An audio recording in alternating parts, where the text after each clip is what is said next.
what we have to say. But unfortunately, the format of those meetings, that being our 13th one, just really don't allow for it. And so for the benefit of those of you that weren't there, I just want to say a couple of things, and then we're just going to basically listen to y'all and take notes. There's a microphone here, provided by Dave. Dave, you provided this for us?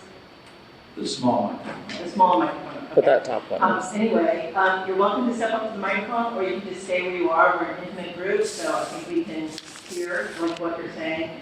But just kind of a reminder of what the emphasis was for starting the paying process. There were kind of like 3 drivers. One was the fact that the plan that we're under right now, the land use plan, which was actually, someone said, like, sort of created in the late 90s. I'm like, that's probably right, but adopted in the early 2000s actually expires this year, so we needed a new plan.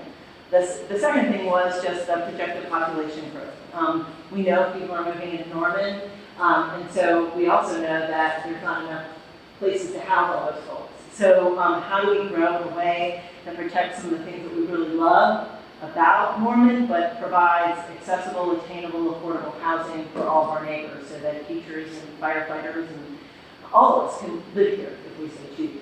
And then the last thing was the announcement of the Turnpike at the end of February 2022.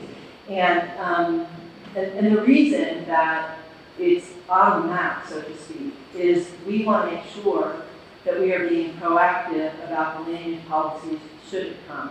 Most of you know I personally, particularly given, like my job, I'm not in favor of the Turnpike. That would go, that's very counter to what my livelihood and vocation is. However, we feel that as people charged with leading the planning process with the city of Norman, to ignore it or hope that it goes, hope, but like to just not put it on the map and plan for it would be a little bit of a dereliction of duty in terms of what we're supposed to be doing. So that's why it's on the map, not because if we want it to be there, but because should it be there, we want to make sure that we don't end up with a bunch of other stuff we don't want to. So we hope for the best, which in my case is kind of perfect, but we got a plan for should it be there.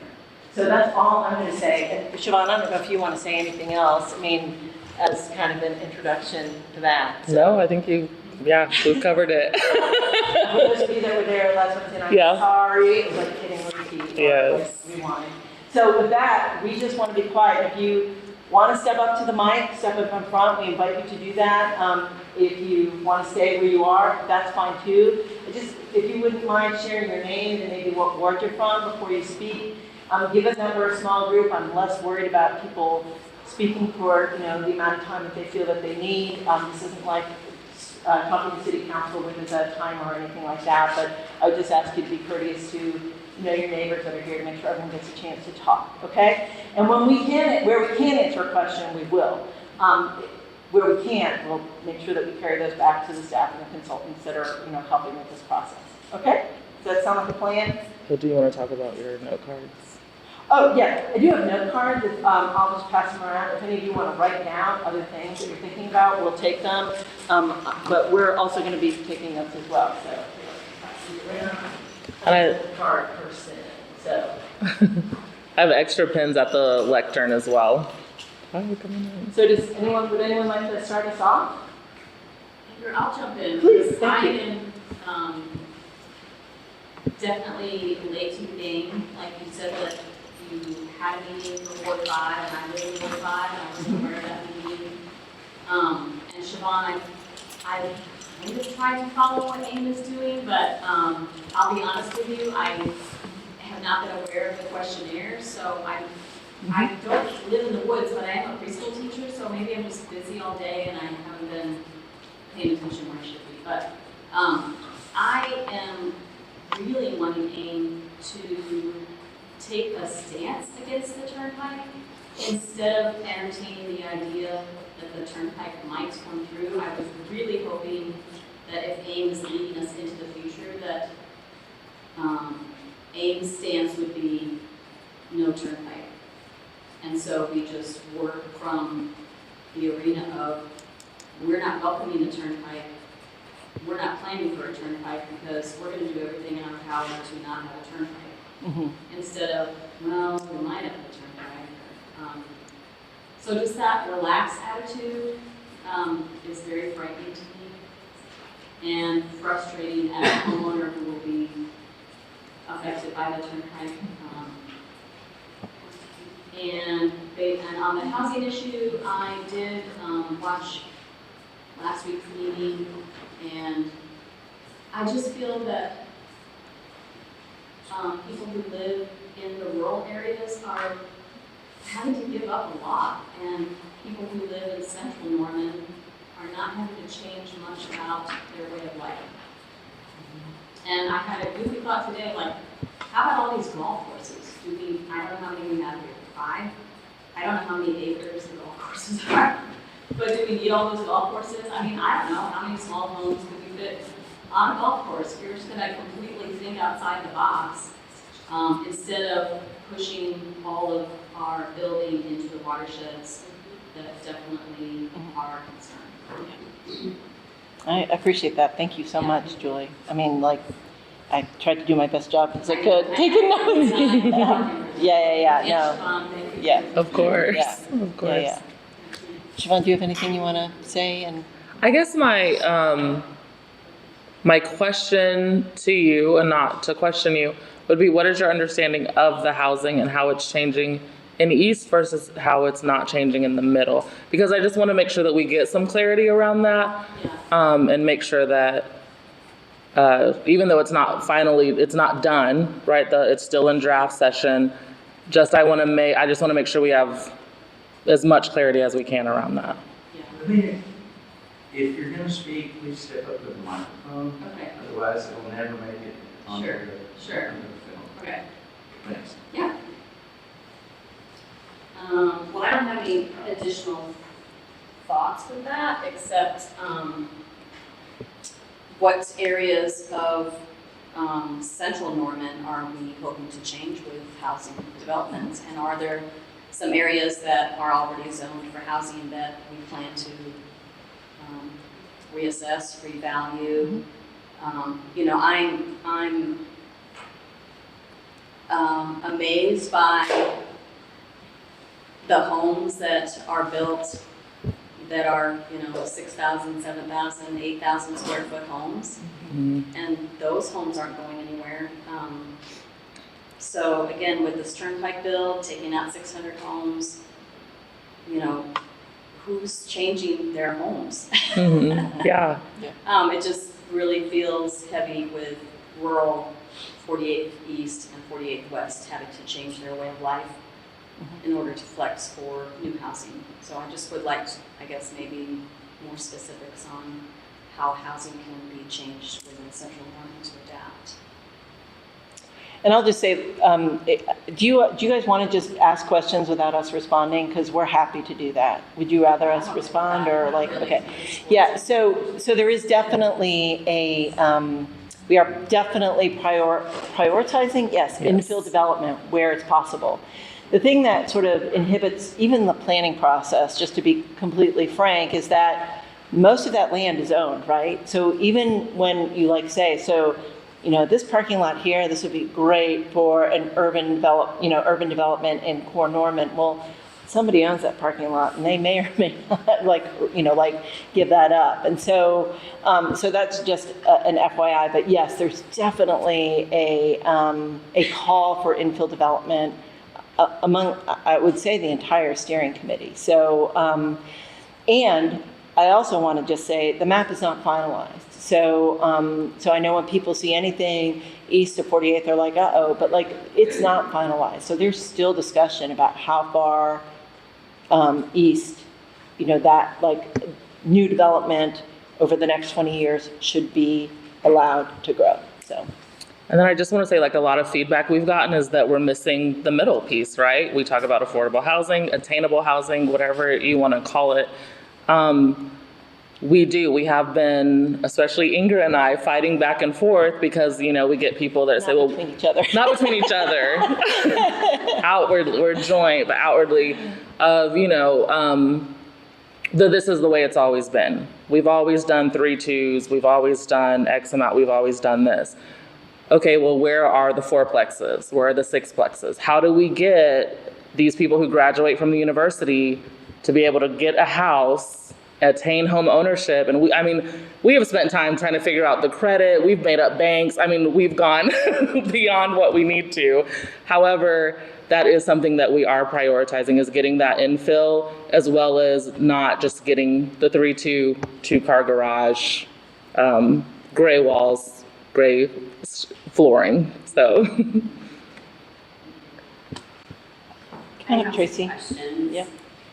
Can you say what ward you're in? Yes, I'm Ward 5, and my name is Tracy Williamson, and I've lived in Norman for eons. But I have questions, things I just want to clarify. So first of all, your plans do not include anything that enacts eminent domain. Is that correct? Correct. Okay. Correct. I was like, I don't know how to. I'm about to go talk to a bunch of my neighbors, Yeah. and I want to be able to tell them that Yes. first off. I'm coming in late to the game as well. So the second thing is I realize housing. I hear that all the time, housing, but I also see a lot of housing developments going up around Norman. And my concern is that Norman is going to grow beyond our resources, and they tend to pander to the developers, and that is a huge concern of mine, because they come in with big equipment and scrape everything to the ground. I've seen them destroy amazing properties that had water that I know wildlife had used for decades, and they just decimate it all. Mm-hmm. So I'm really concerned about that. I personally, I'll be honest, I don't like developers. I know what they do. I'm a wildlife advocate and an environmentalist, and I've seen what developers do to wildlife and land the resources, and I'm kind of tired of that. I would like something more thoughtful for Norman. I would like for Norman to, instead of doing things like going against what the people wanted on the TIF for the arena, Norman doesn't want this arena, and we voted on that. But now I feel like they've gone behind our back and gotten this TIF and I wonder if this is like a two-part thing. Well, if we build a bunch of houses and bring in a bunch more people, we can sure pay for that TIF. So I'm suspicious of everything. Mm-hmm. So it concerns me that Norman's headed in a direction with a big entertainment center and an arena, when I would love to see Norman be more of a destination where we bring outside people in for more revenue, instead of trying to grow our city beyond our means and stress our wildlife even more. Where are we going to push the wildlife to? Mm-hmm. They're already stressed to the max, as Wild Care knows, Mm-hmm. just from the injured animals they take in. And I would like to see laws where housing developers have to create green spaces. They have to create green spaces in their developments, because they have gobbled up the land and profited off of the earth for long enough. Mm-hmm. And there is only so much land, and the people who live rurally, let me make that distinction. They are different than the people who live in town. Mm-hmm. And when I say that, I don't mean ethics-wise or anything like that, but I mean, I have worked my land and planted trees that are now generations old, and we work our land. We're very connected to our land and life out there. And I personally don't allow any poisons on my land, but I guarantee you, when these housing developments are built, these people like little square green lawns, and they put chemicals on them. And then that washes down. Where does that go? Mm-hmm. So it is just a different mindset. Yeah, they want a pretty place that has a country setting, but if you have that city mindset of I'm going to poison everything and kill all the snakes I see, that is not what we need to happen in our rural places. And we need to be very careful with our watershed and how we build. I personally think any growth should be very, very slow and thoughtful. And I don't think we need multi-units out in rural Norman. We have not talked about putting them out there. Yeah, I just think the development has to be super thoughtful and not pandering to developers. Sure, we need to take care of people's needs, but if our city grows beyond our resources, where are we then? Because I know just driving around Norman, what it is like now as to what it was many years ago, there is a vast difference. I feel like I'm in Oklahoma City. Mm-hmm. And it did not used to be that way. And So I am very concerned about all of these issues, and that's why I'm here tonight. And I just, you know, we have to stop pandering to developers. I'm sorry, and OTA can take a freaking hike. And if they are going to push this down our throats, we don't want their lousy exits, because we don't want the developers profiting off of the homes they steal. So they, but anyway, I just wanted to clarify there's no eminent domain involved in this, because I'm about to go talk to my neighbors, because I know OTA has readjusted their map to have the turnpike between 72nd and 84th, and They put or that the on last there. map that I saw of the update on Access Oklahoma. But I don't trust them, so I know they can hop it around if they want to, and that's why I don't think a lot of my neighbors know that this is knocking on your door. And I just want to make sure everyone in that area knows, so that they don't put it here and then hop it here at the last minute where these people are unaware. So these are kind of my concerns, and I appreciate you doing this tonight, but it's not that I'm against, well, I am against some development, but I try not to be totally against development, because I realize it's going to happen and that we need it. But I just think we should be driving the truck and not the developers. So I think we need to, and I think rurally, I think it's really unfair for these big developments to come in there when people have spent years in their life and their sweat building a life that they want rural. I want the Norman City Council to stop rezoning agricultural land for developers. So if it's okay, I want to say a couple things. One is AIM Norman, the land use planning process. We don't look at projects like the arena, again, like personal feelings is all right. We don't look at individual projects. That's number one. Secondly, what a landowner does, so the acreage across the street from me, for example, that landowner just sold this, beautiful 100 whatever acres. I have that maybe a little bit wrong, but they sold it to a developer, and that's the landowner's right to do what they're going to do with their private land. And that's where land use can be helpful, in that, where you do limit certain activities to certain areas. You know what I'm saying? But and that's kind of what our job is, to say, here are the general policies for this area of town, and here are the general policies of this. So should a landowner sell under the new land use plan, they may or may not be able to have a bunch of homes on it, depending on how it's, number one, how the land use map looks, and then secondly, then zoning has to happen, and that's not even part of this process. Zoning is next. So it's complicated.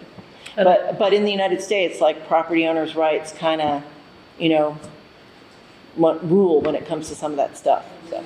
And we are suggesting, I don't want to say harsh, but harsh policies, so that it does make more sense. So we are doing our best to suggest, right? Because if we made all these rules, we wouldn't be sitting here, let's be real, right? But we are voicing our opinion as much as we can of, when a developer comes in, then these are the things that you have to do for stormwater, for green space, for these things. We're putting that all into that land use of, here are the policies we want to see fulfilled. And then we've also talked to developers, not us personally, but the committees, to say, what gets you to do that? How do you better, how will you do this? Just how can we incentivize you, not with money, but even where it's like your permit could get faster. If you say you are going to take care of green space, you are going to do this stormwater, you're going to take care of these things consciously to take care of them. So those are a lot of policy things that we talk about in the land use map. And we've had a lot of discussion. I think you could see, if you watched the last meeting, the discussions of that line moving. There was big talks about that, and some people were like, we want it over here. Some people were like, no, we did not want it to go that far. So you see that amongst the committee.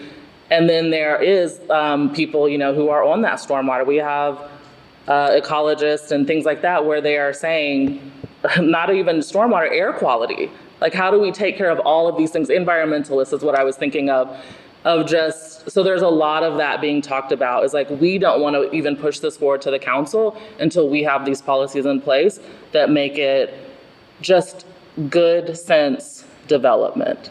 So I do want to tell you that we are talking about that. And shout out, thanks for caring about our wildlife. As Yes. Director of Wild Care, that's, real close to my heart, so. Go ahead. I would have piggyback on, but I've never spoken, I'm a little shaky. Okay, can you share your name? I'm Barbara Boyd. Mm-hmm. I live in Ward 5 on 48th Street. Okay. So I plan on holding the line as long as I can. Right. Because I also care for my little Tinico plot. I took a little bit of it for myself, but most of it is for the animals. Mhm. And they deserve a place to live, just like people do. Yes.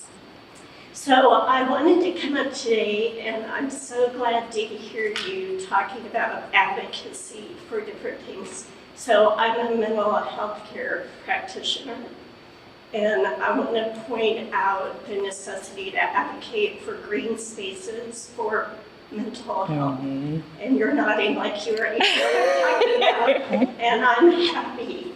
There are so many studies. Mhm. If you haven't seen them or don't know them, I'm happy to provide documentation for this. It's very well We'd love researched. Yes, it is. That the citizens of any community must have access to nature or we won't be healthy. So not only is it mental health, emotional health, spiritual health is, humans need nature, not to mention the animals who need, and the plants who need nature. But also it affects, all of those things affect our physical health as well. So we have the green space needs for physical health, but we also have the needs for good food and clean water and clean air to breathe, or we won't be healthy physically. So, yes, people need houses to live in, but that's not the only thing we need. So just to point out and reiterate, please hold the line as you're nodding.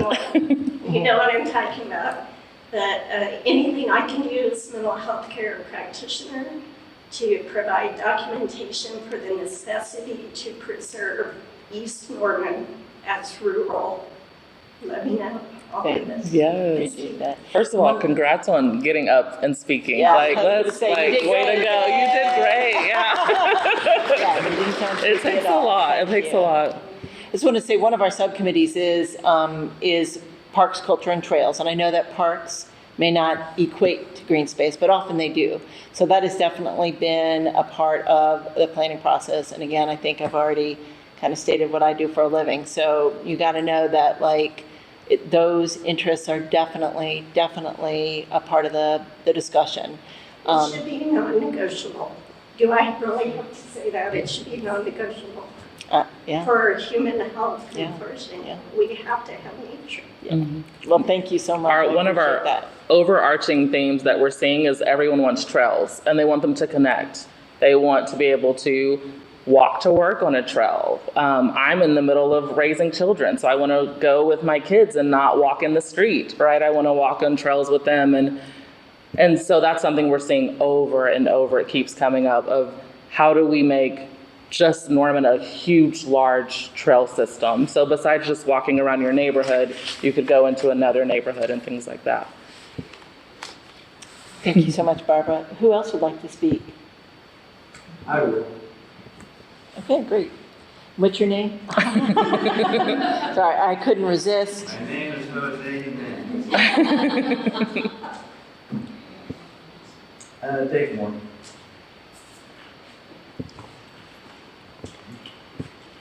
So many good points coming up. This is awesome. Thanks for the opportunity. I'm a developer. My wife and I scrimped and saved and bought 10 acres in East Norman.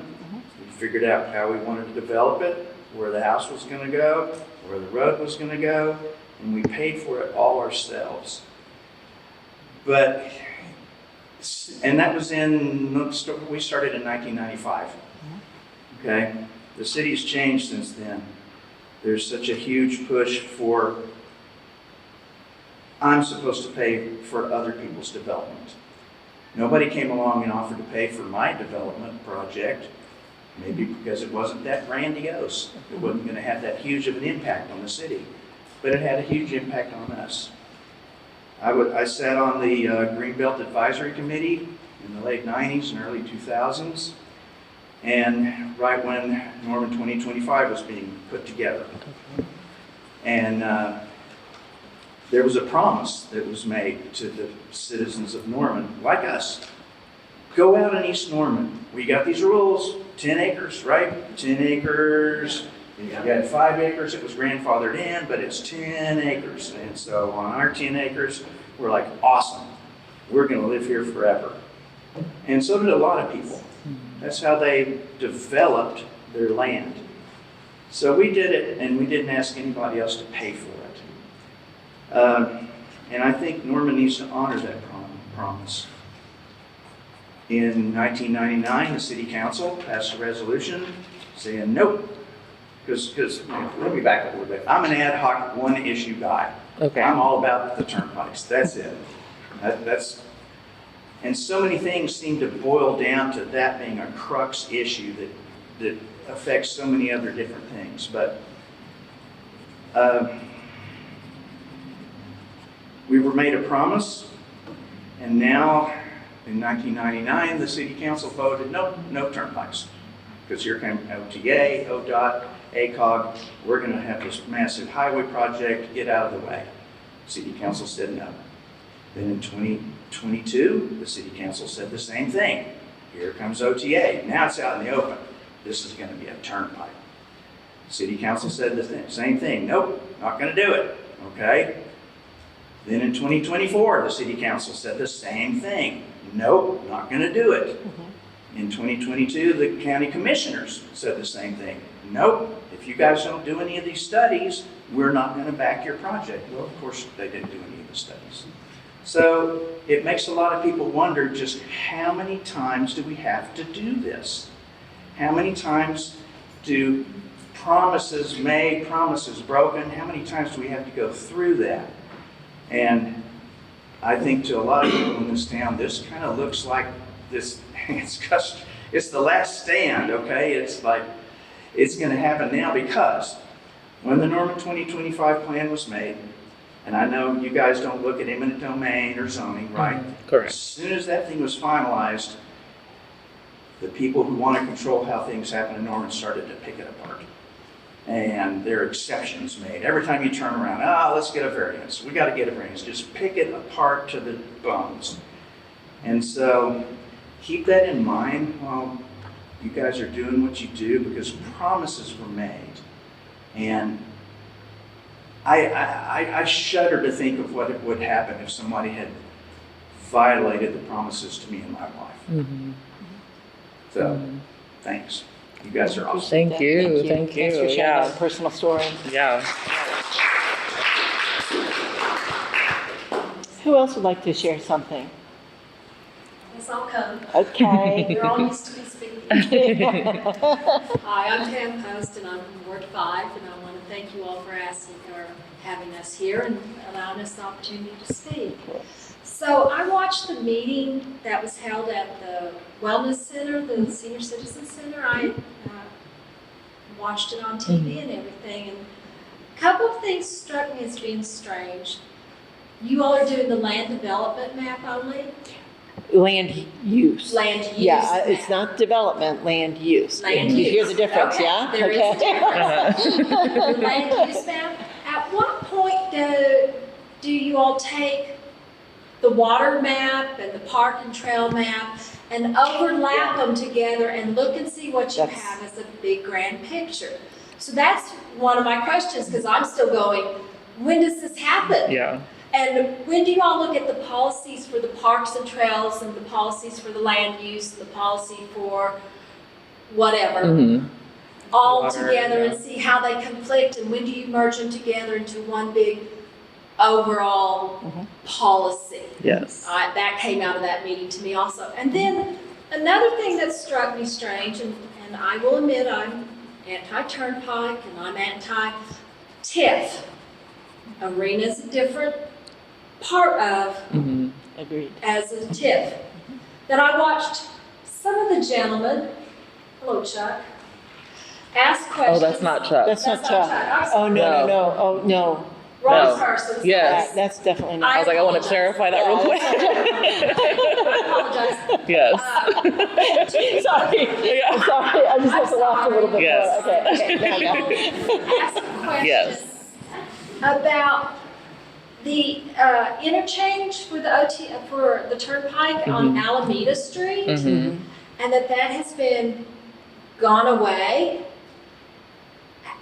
And that was confirmed, I believe, by the lady that was leading the meeting. How do you all know that? That's a great question. Yeah, we're relying on Yeah.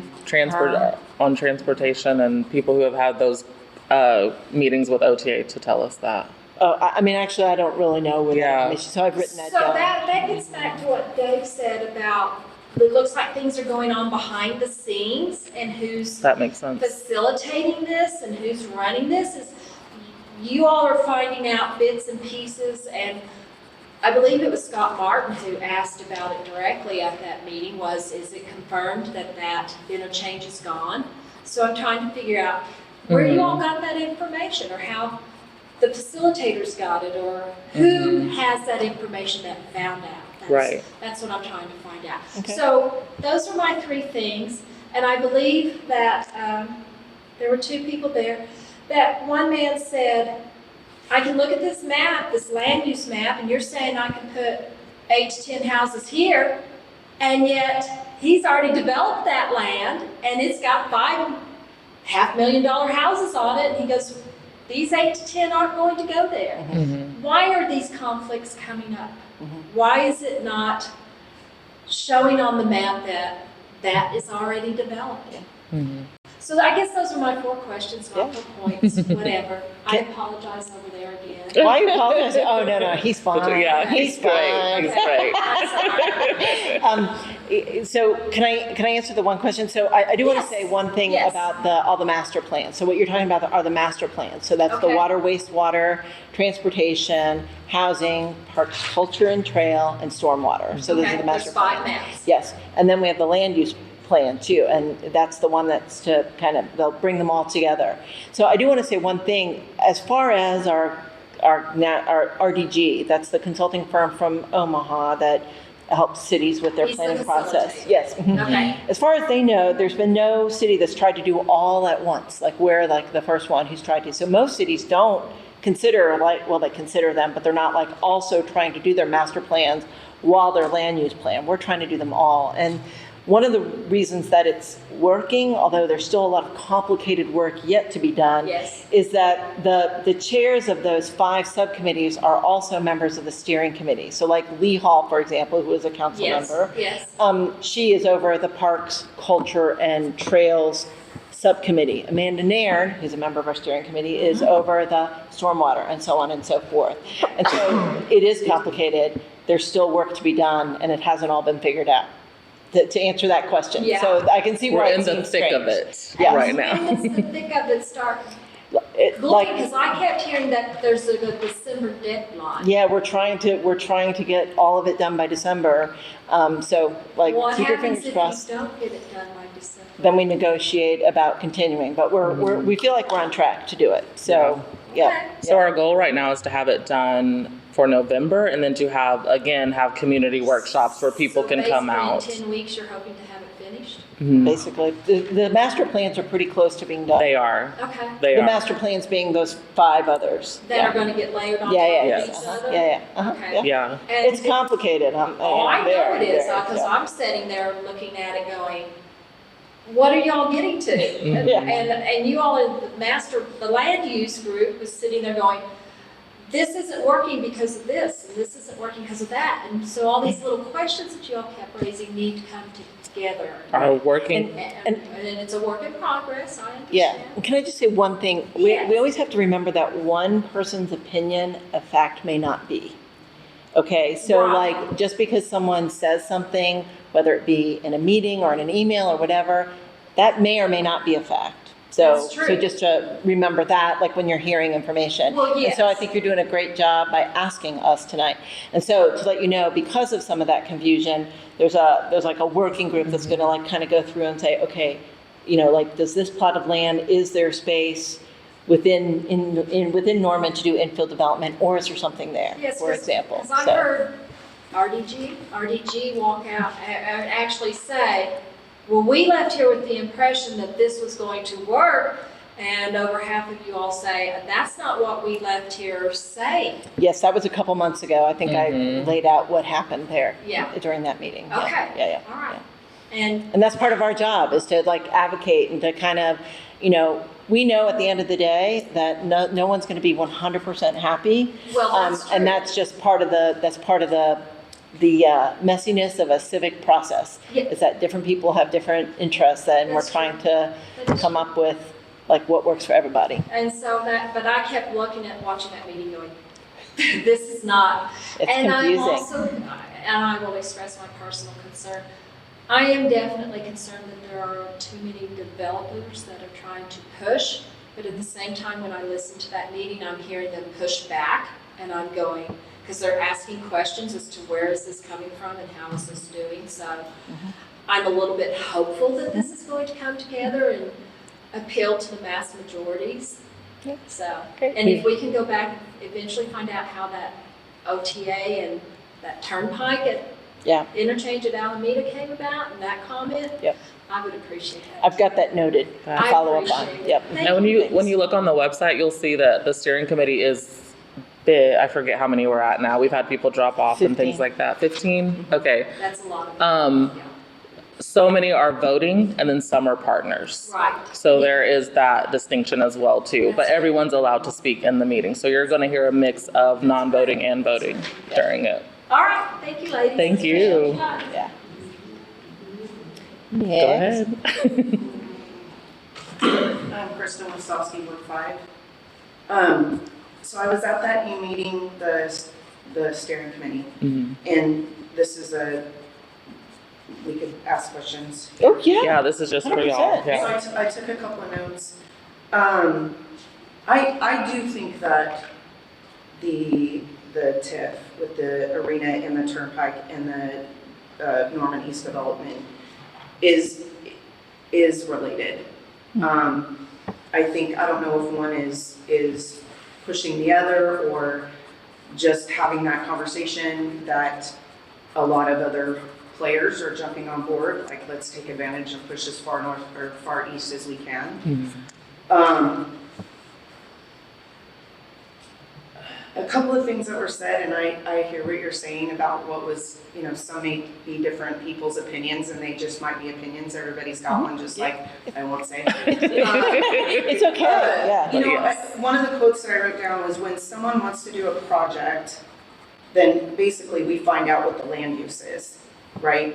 So in what I observed from that meeting was, and I know that there's a lot of moving parts as far as the map and the overlay, how a lot of the members didn't understand the maps, right? Or be familiar, didn't seem like they were familiar with them, which is a little disconcerting as a citizen that's out east.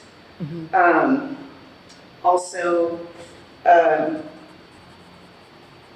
one of the comments were, we've got a lot of land to plan with, which is disheartening also, because does that mean my land?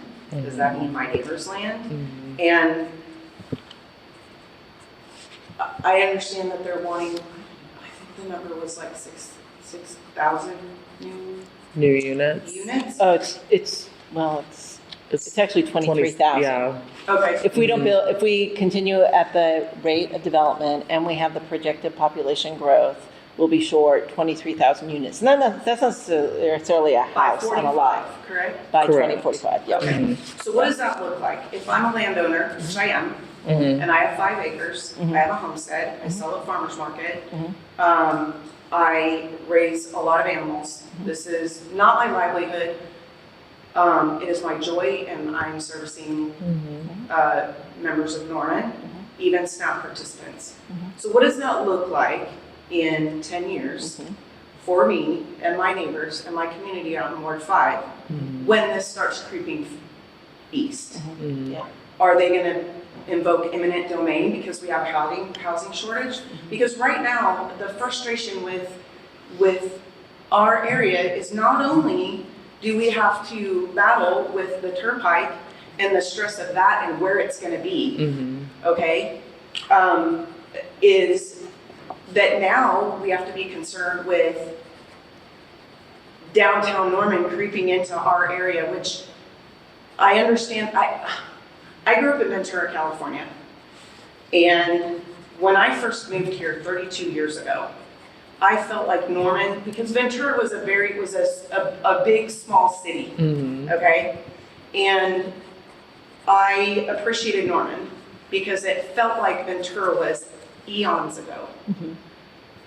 Now, Norman is starting to feel like what Ventura looks like now. And I noticed on the AIM website, so I know that you probably use the polling questions, but I noticed that there's only like 200 engagements. Like there's only 200 people, which is not a consensus of the voice of what Norman residents want, especially out east. Agreed. Okay? Yeah. So I don't know how to fix that. And I understand that you can, bring a horse to water, but you can't make it drink. But I think there's a lot of people that don't even understand what's happening. I would agree. And I think could be strategic. I don't have my tinfoil hat on, but I'm saying Yeah. I don't know. Yeah. I don't know if in the past that there was a poll that even asked the citizens of Norman if they want to expand out east. Like, is that okay with them? I mean, it's such a big picture as far as it's not only we're responsible as far as our watershed and our water that we have for us, but the other cities that we share with. And I think it's nonsensical that we're going to buy or potentially buy water from Oklahoma City. We already do. Yeah. But, You know what I'm saying? Yeah. But why go further than that? Right. All right. I did not want to ask directly if the gentleman that is the owner of Ideal Homes, if he's a voting member on the steering committee. He is? He is. Yes, he is. Is that not a conflict of interest? So, I mean, just to throw myself under the bus, I mean, like I'm the director of wild care, right? So what do I value most? Green spaces for the wildlife. And so you could easily make the counter argument that Yes, maybe. but you're not encroaching on people and taking their True. property away. That's true. Could So it's not like That- I'm going to that's a send fair you a point. letter and say that your wild care facility is encroaching on my property and I'm tired of your goat being Get out these there. deer out of here. Right. It's more likely that you're going to call me and say Kristen Augustus is out over here. Yeah. Okay. Yeah. So I don't think that's a valid argument. I appreciate that. I was just trying to say, I think when the council members and the mayor were the ones that appointed the members to the steering committee, just so you know. That's where all of us came from. Right. And I think what they were going for, they were trying for some balance. And they may have hit the mark on some and maybe not others, but like all together. And remember, that's one voice of 15. Right. And I think I know you heard me speaking up at Yes, that ma'am. meeting. So that's part of the process, is for there to be some conflict kind of built into it, because there are different ideas of what makes a good community. Right. And so we want people like me that like want to see trees and butterflies, and people that, want to figure out ways to house people. Both have to be on the committee. So what does that look like? I'm going to go back to my other question. What does that look like for the acreages that are occupied by people? Yep. What does that look like for us? So from what I understand, and I'm not a land use expert by any means, that as long as someone owns a property, the land use under which they bought that property, as long as they continue to own it, that's the deal. It continues. But like, I also own acreage, but it's in Ward 6. Like, if I were to sell my 10 acres at some point in the future to somebody, then potentially then the new land use would kind of kick in. But as long as I own that property, I get to keep that 10 acres as I have it now. Okay. That's what I understand. But like, but that's a question that we will carry back as well, okay? Right. It's really hard to navigate because I probably speak for a majority of the people in this room. These are their lifetime homes. Mm-hmm. There's a reason why we're out there. We have put our heart, blood, sweat, and tears. Literally, I have put blood, sweat, and tears into that property. And again, we are getting it at both sides. We have the state coming after us. We have the city coming after us. And there's a lot of emotions that are wrapped up into that. Sometimes I wake up and I'm sad. Sometimes I'm very angry. Sometimes I'm frustrated and I want to put my head down and dig and find whatever is out there. I'm a strategist and a negotiator for a living, and I've done it for 20 years, and it takes everything in me to not go ham. Okay. Kristen, real quick, I did want to say, earlier we talked about, there are quite a few people on our committee that do care about, like, there's not just developers on our committee. So we have talked about, even, I was telling them, air quality, water quality, all of those different things, as well as making sure that we have strict policy language in there for if and when developers come in. So we've already had where RDG has put out some things and we've pushed it back and said harder, like it's got to be stronger, it's got to be tighter, and we've gone in and red blinded and things like that. So that is something that we're working on to make sure that those policies are in place. How many people on the steering committee represent Ward 5 and 6? So myself and Dan Berge are Ward 5. Dan Berge lives on 48. I'm 6, and Amanda Nairn is 6. And Nairn. So there are people that are indeed in the path of this. I personally am not, because I'm too far east in Ward 5, or west in Ward 5. I was about to say something that I probably shouldn't. Yeah, there's no one that is right now, wait. Maybe Dan would be the closest. Yeah, but we don't. I'm just trying to see equal. Are you talking, when you say path, do you mean the actual, like, where the OTA has drawn the lines?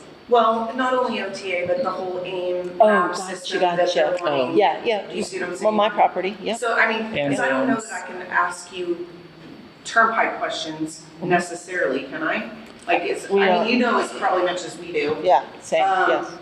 But Okay, we did so get a turnpike question. Any question that you ask, we will take back, Yeah, and then for we sure. can disseminate onto. Do the Facebook, maps, whatever. when you get the overlays and everything, do the maps go to the vote of the people?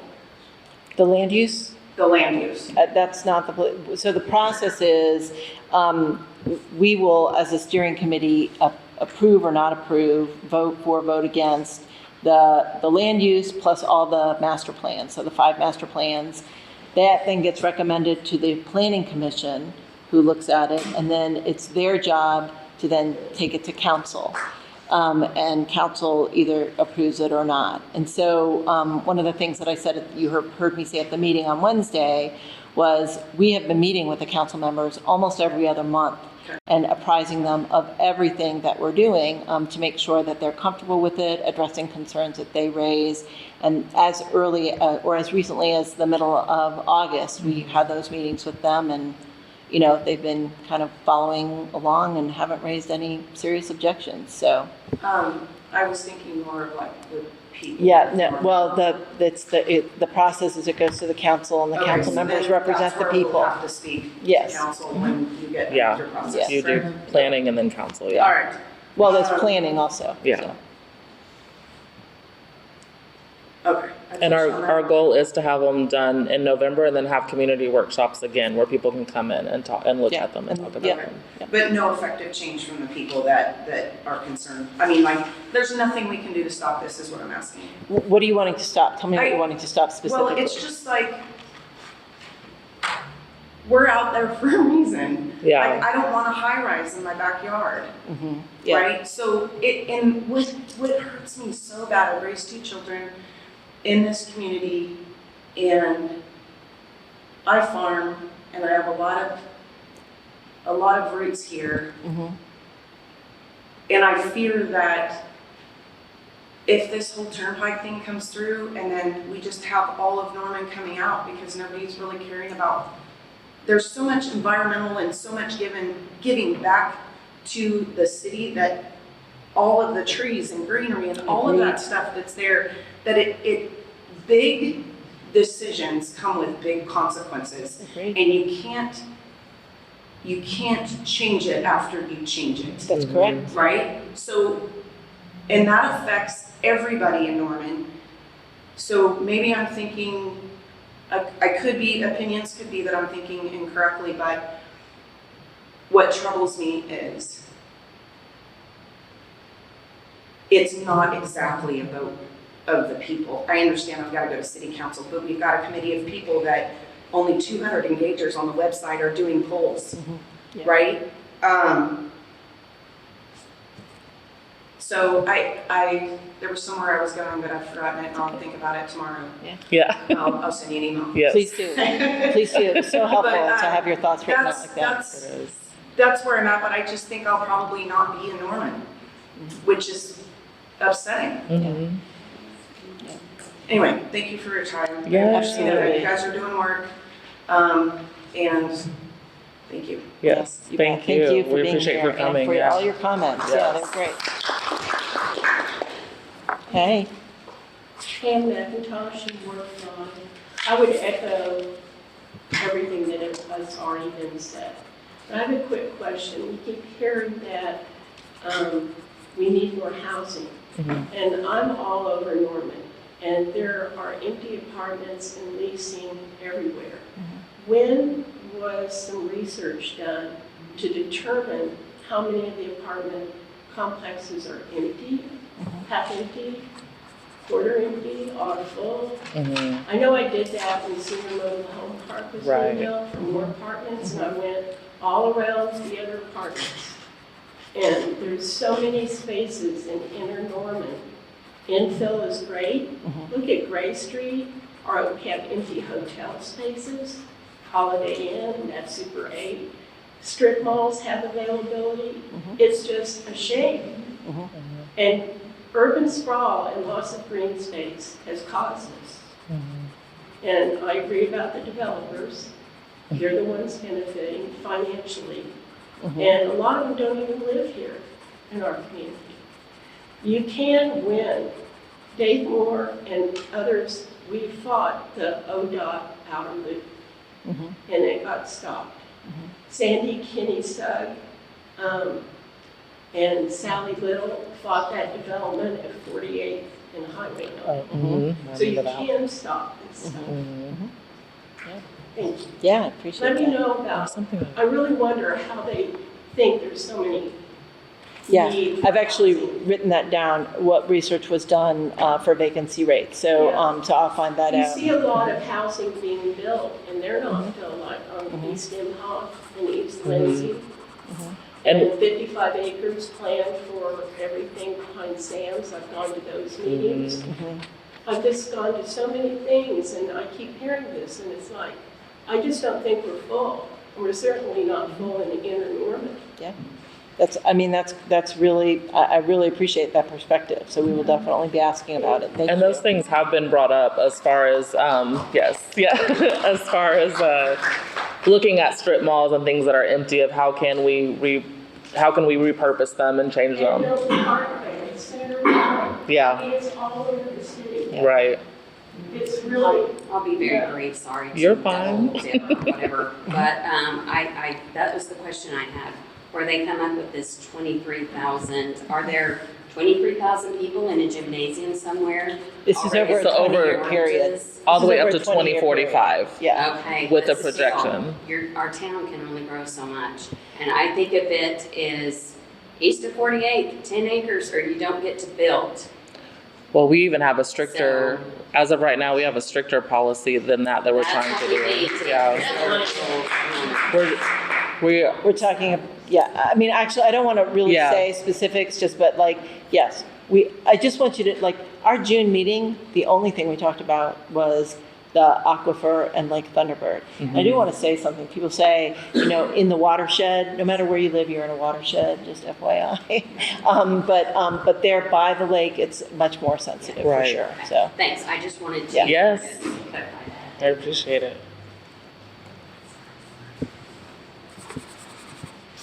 My name is Adrienne Goche, I live in Ward 4.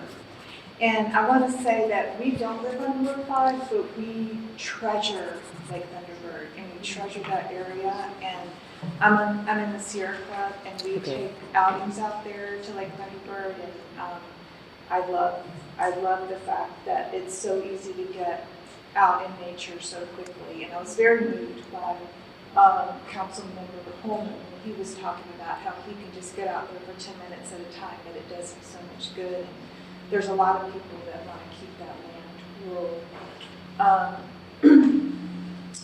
The Sierra Club has fought this turnpike from the beginning. We sent out a very strong objection to it in 2022, and we've helped fund some of the PIKE efforts.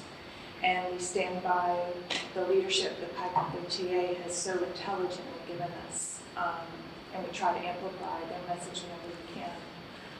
Last week, when I went to the meeting, I was very concerned about two things in particular, and that may be old news now, and people may not be concerned about that anymore, but it was what looked to a lot of us like a conflict of interest with Garber, because they are involved with some management and planning, and actually I think environmental studies for the Turnpike.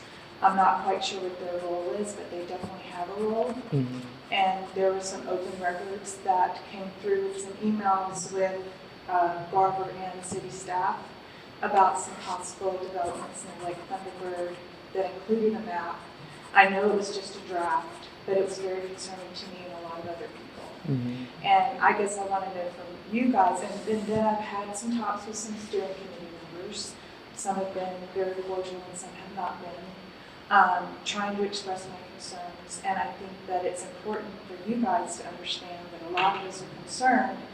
And we have, someone said that they were a little bit, not paranoid, but another word, like suspicious or something. I think we have every right to be suspicious. When there's emails that we discover with Garber and the city staff getting very excited about a possible huge development plans out in Lake Thunderbird, that's very concerning. Mm-hmm. It's not just one email. It's seeing emails going back and forth, like the steering committee is supposed to be community run, even if it was assigned by the mayor and council members, it's still supposed to be community represented. Mm-hmm. And when we see these emails, it's very unnerving. Mm-hmm. And I think that we have a right to express that. 100%. Yeah. And the other concern that was on this flyer that I was trying to give to the steering committee meetings is, I guess there's arguments on both sides if this turnpike line should be kept on the map or not. I think they shouldn't. I think there's a push to have them off the map because the city council has firmly rejected the turnpike lines. And to me, it seems like you're opening a door to an agency saying, well, look, they're on the map. You know, it doesn't matter if the city council refused it. They're on the map, and this was a community-driven steering committee, and they kept them on the map.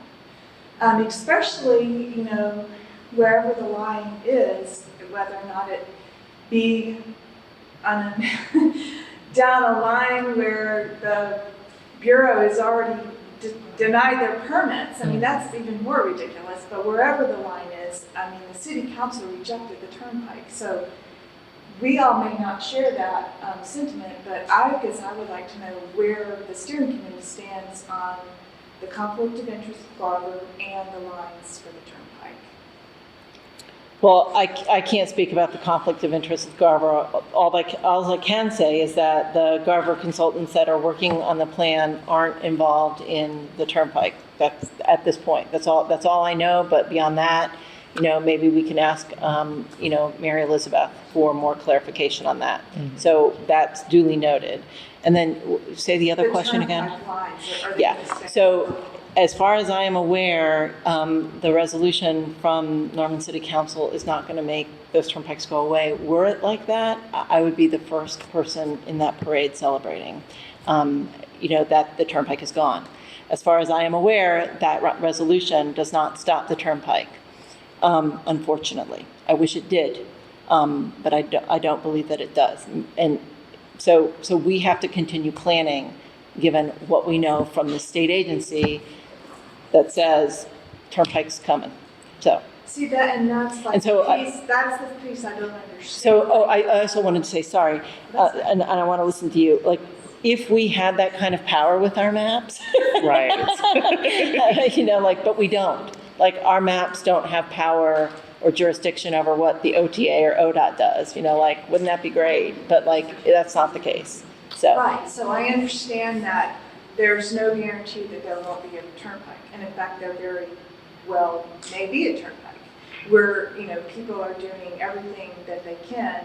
I heard Dave and Kelly both say 1,000 cuts, we're doing everything we can. It's baby steps to not make sure this happens. Right. And to look into what the state statutes actually say, whether or not it means that they can't tie into our infrastructure, or whether it means they can't ride on our roads, it's all open to interpretation.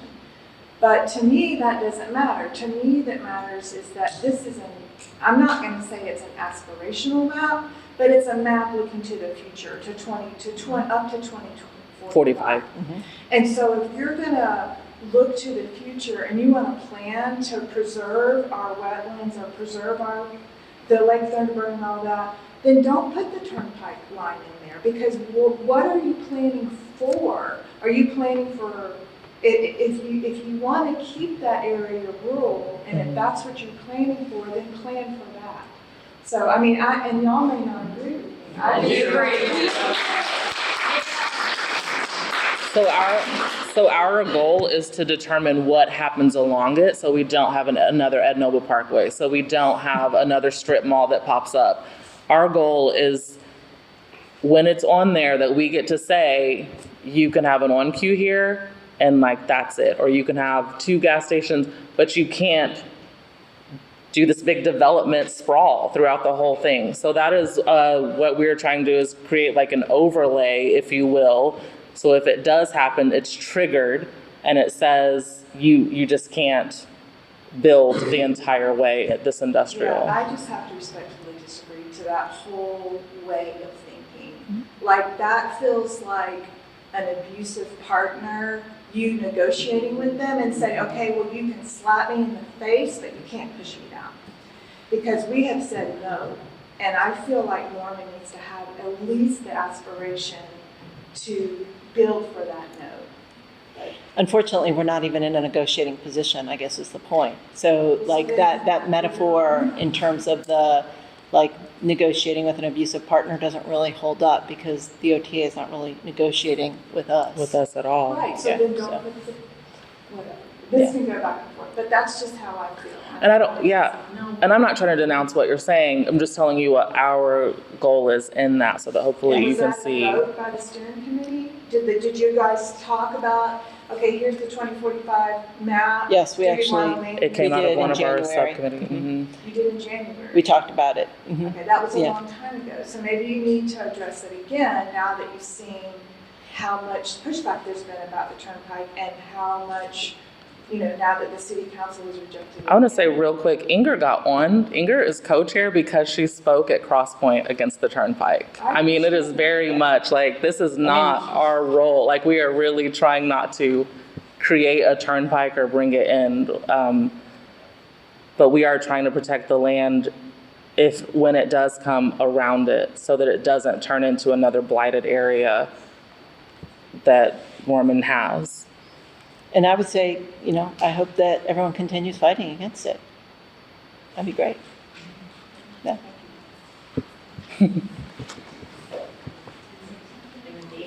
Relatively brief. First, I want to thank you for hosting this, and the city. I want to thank you for coming, everybody. What I would like to say is, I feel like this meeting has so well-intentioned and you're so thoughtful and kind to give people a chance to talk. 'Cause we all feel like we haven't had our voices heard in really very many parts of these big grand plans affecting the city. But what I'm hearing is causing me some concern, and I'm going to follow up on some of the things that were just said. And one of them is that the real problem isn't these thoughtful conversations by nice, smart, well-intentioned people. The problem is the backroom conversations that are taking place in secret.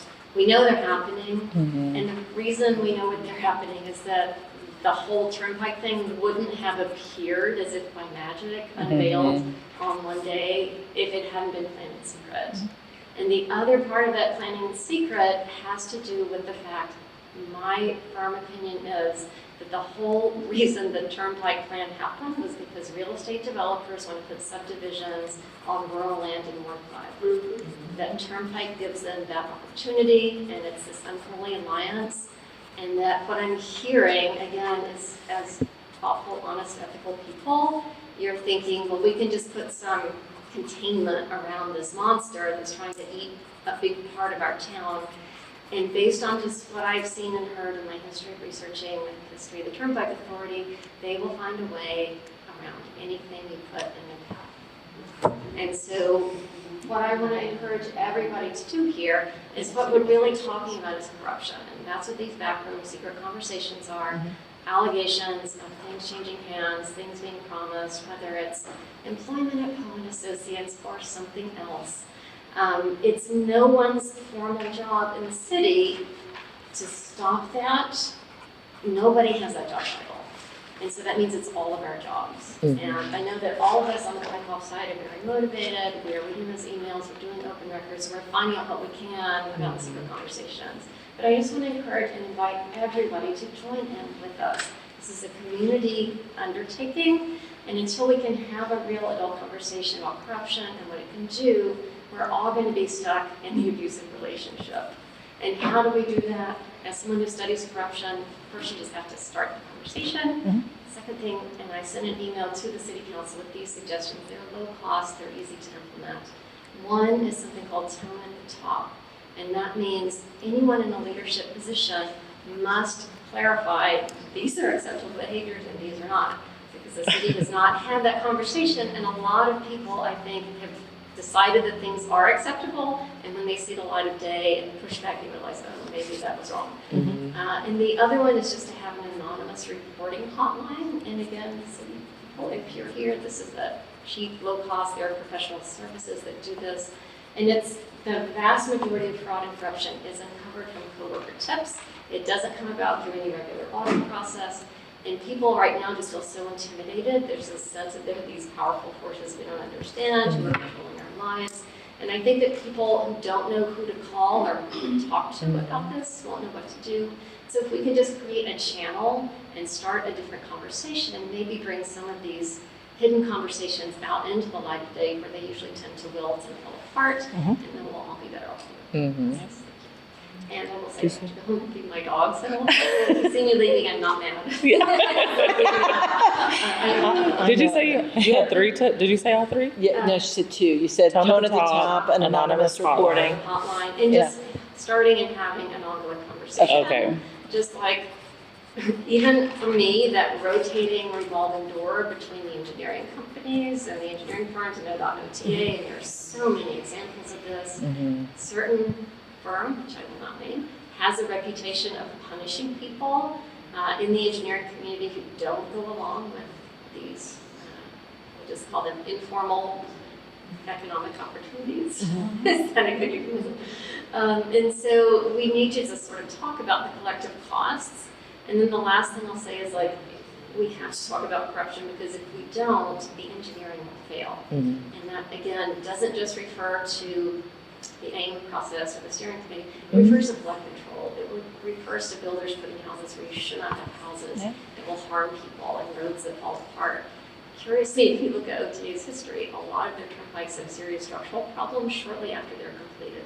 That, in my world, is a big symptom that they're completely. So, again, this is a community thing, and I want to encourage everybody, like, if you see something, say something. people are already starting to call us on PIKE because we talk about corruption, but we shouldn't be the repository of this information. It really needs to be all hands on deck. Yeah.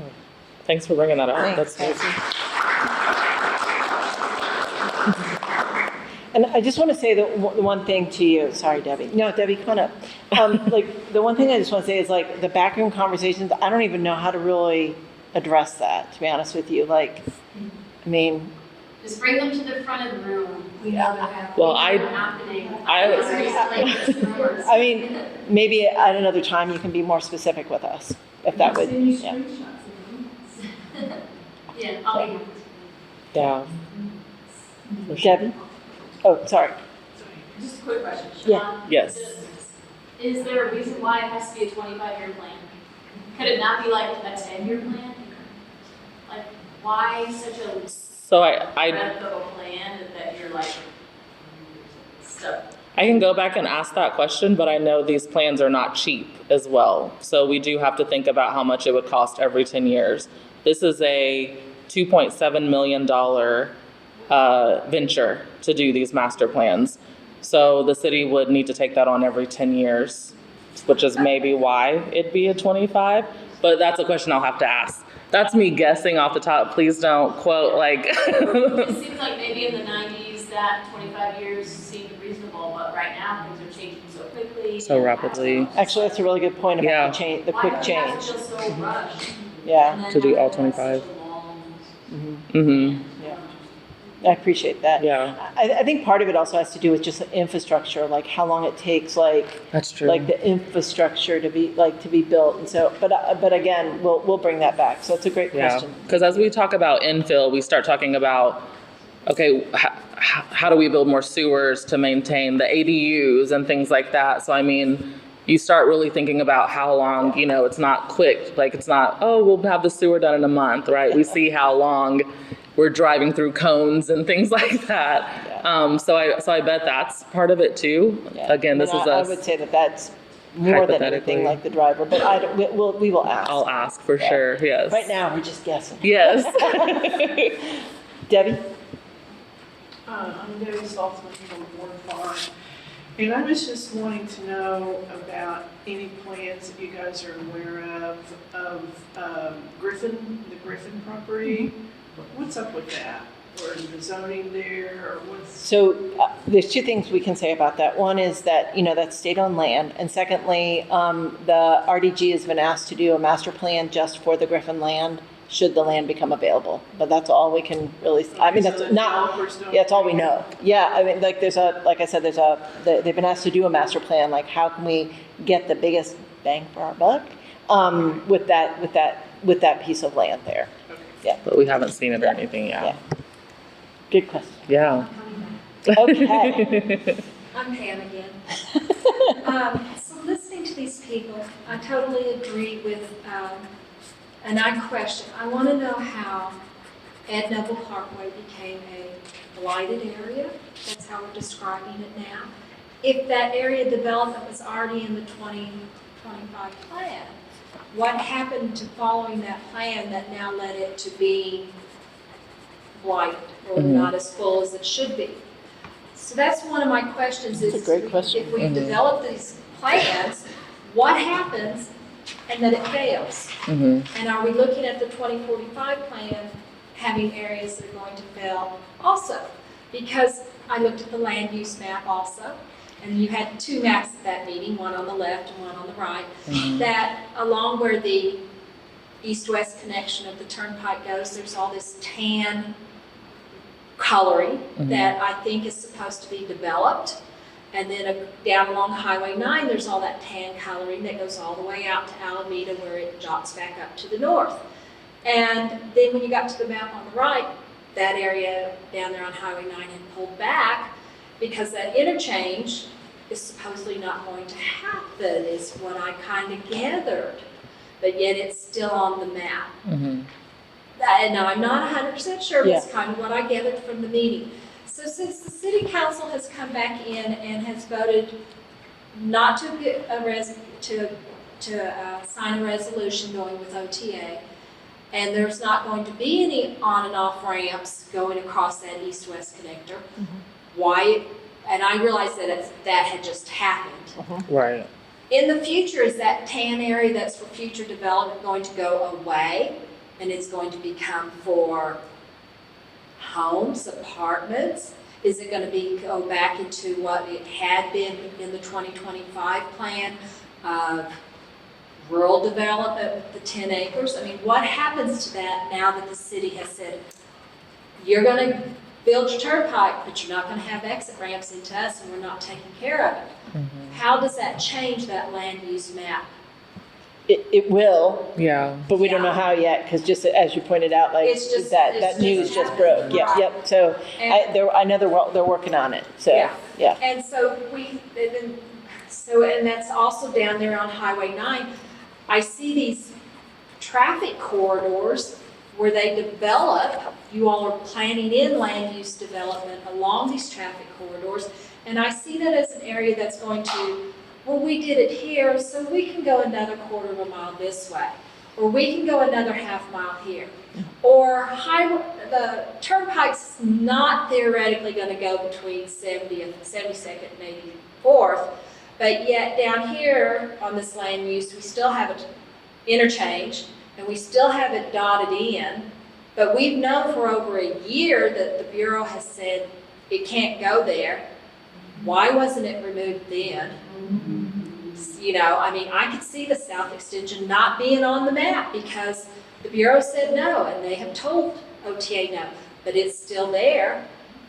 I could see OTA coming and pushing it back towards the east, but why not plan and say, yeah, you're gonna put your highway, interstate, tornado through our land going this way, wherever you're going to put it, but on the east and west side of it is going to be 10-acre homes.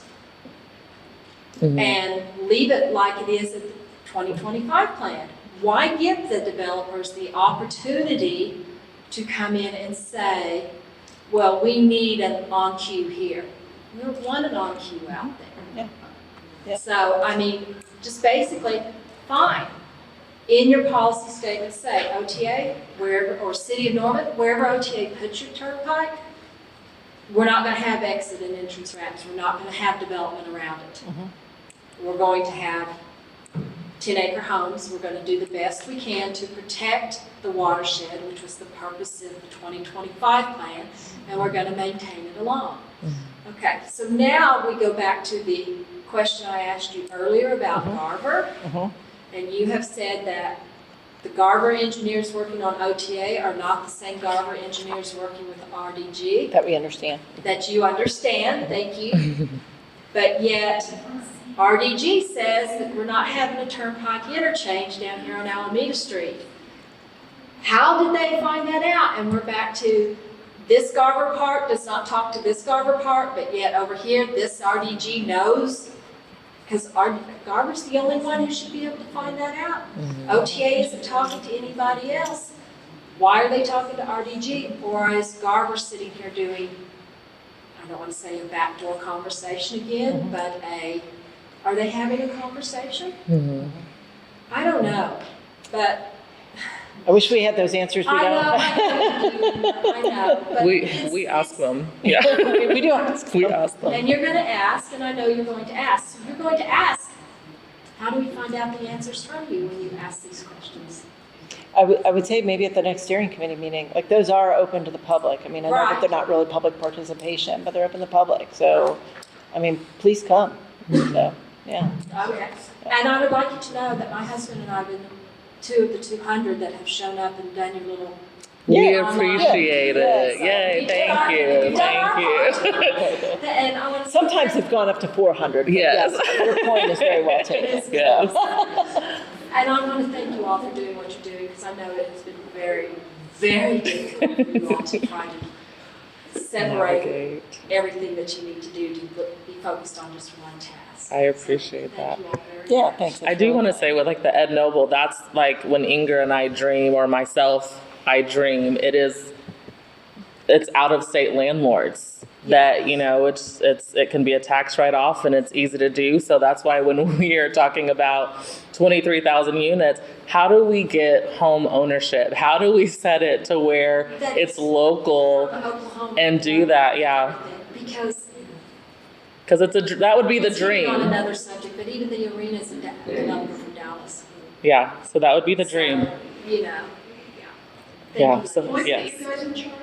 Who? Can we just put you in charge? Oh yeah. No, Man, I don't know. nobody wants us in Right charge. now, there's an ending, and I feel like Debbie? That's good. No, I was just gonna, you're gonna ask the guard lady that's on your. Yeah. Yes. Just in terms Yeah. of Yeah. talking about what kind of happened in this meeting and one of the questions. that- Well, I don't know about a specific meeting, but what I will ask is there any conflict of interest between, like, where are the conflicts of interest potentially, or are there conflicts of interest?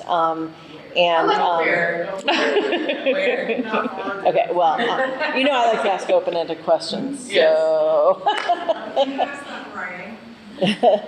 Say again? Oh yeah, and that's in writing. In writing, so Um, it's documented, like an email. Your ethics disclosure form. It's a verbal conversation. It's Oh. hard to- Yeah, I see what you're saying. Playing telephone. Yeah. I think there's a lot of people that don't trust that.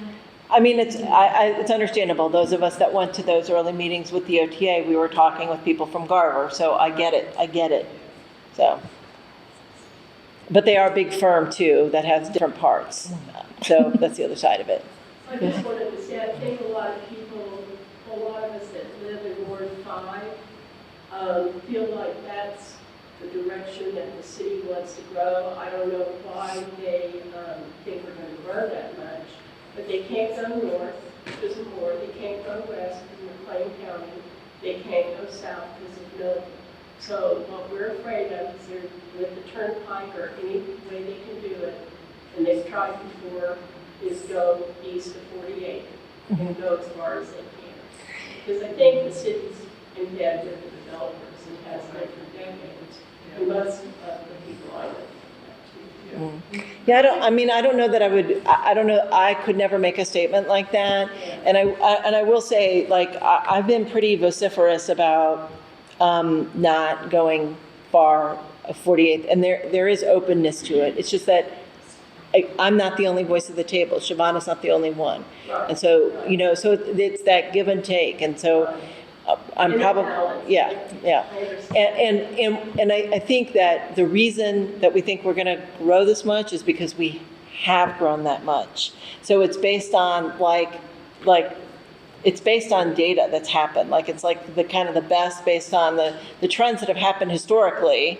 Like, if we apply those going forward, what is it going to look like in terms of housing need? And then there's a belief that because we've gone to the SEC, like, there's going to be even like more pressure, blah, blah, blah. So. We can see the growth though is catering to low income and jobs with all the service industry, restaurants. I mean, Restaurants, chain stores, we're not bringing in people. so I will just say, like, if you want to talk about root causes, how we fund our services would be one of them, using sales tax. But that, that's where we're at right now. But that is a root cause problem. Something I learned to do in the Peace Corps. What is the real root cause, So. I guess my next question would be, at what point does the city of Norman say, we can't grow anymore? Right. So I don't know, is that like a thing? I don't know if that's a thing that cities can do, but that's a good question to ask. So can I put that on our list? Because at some point, cities, Rings around places and decided they weren't going to grow anymore. I feel like it would be laws, yeah.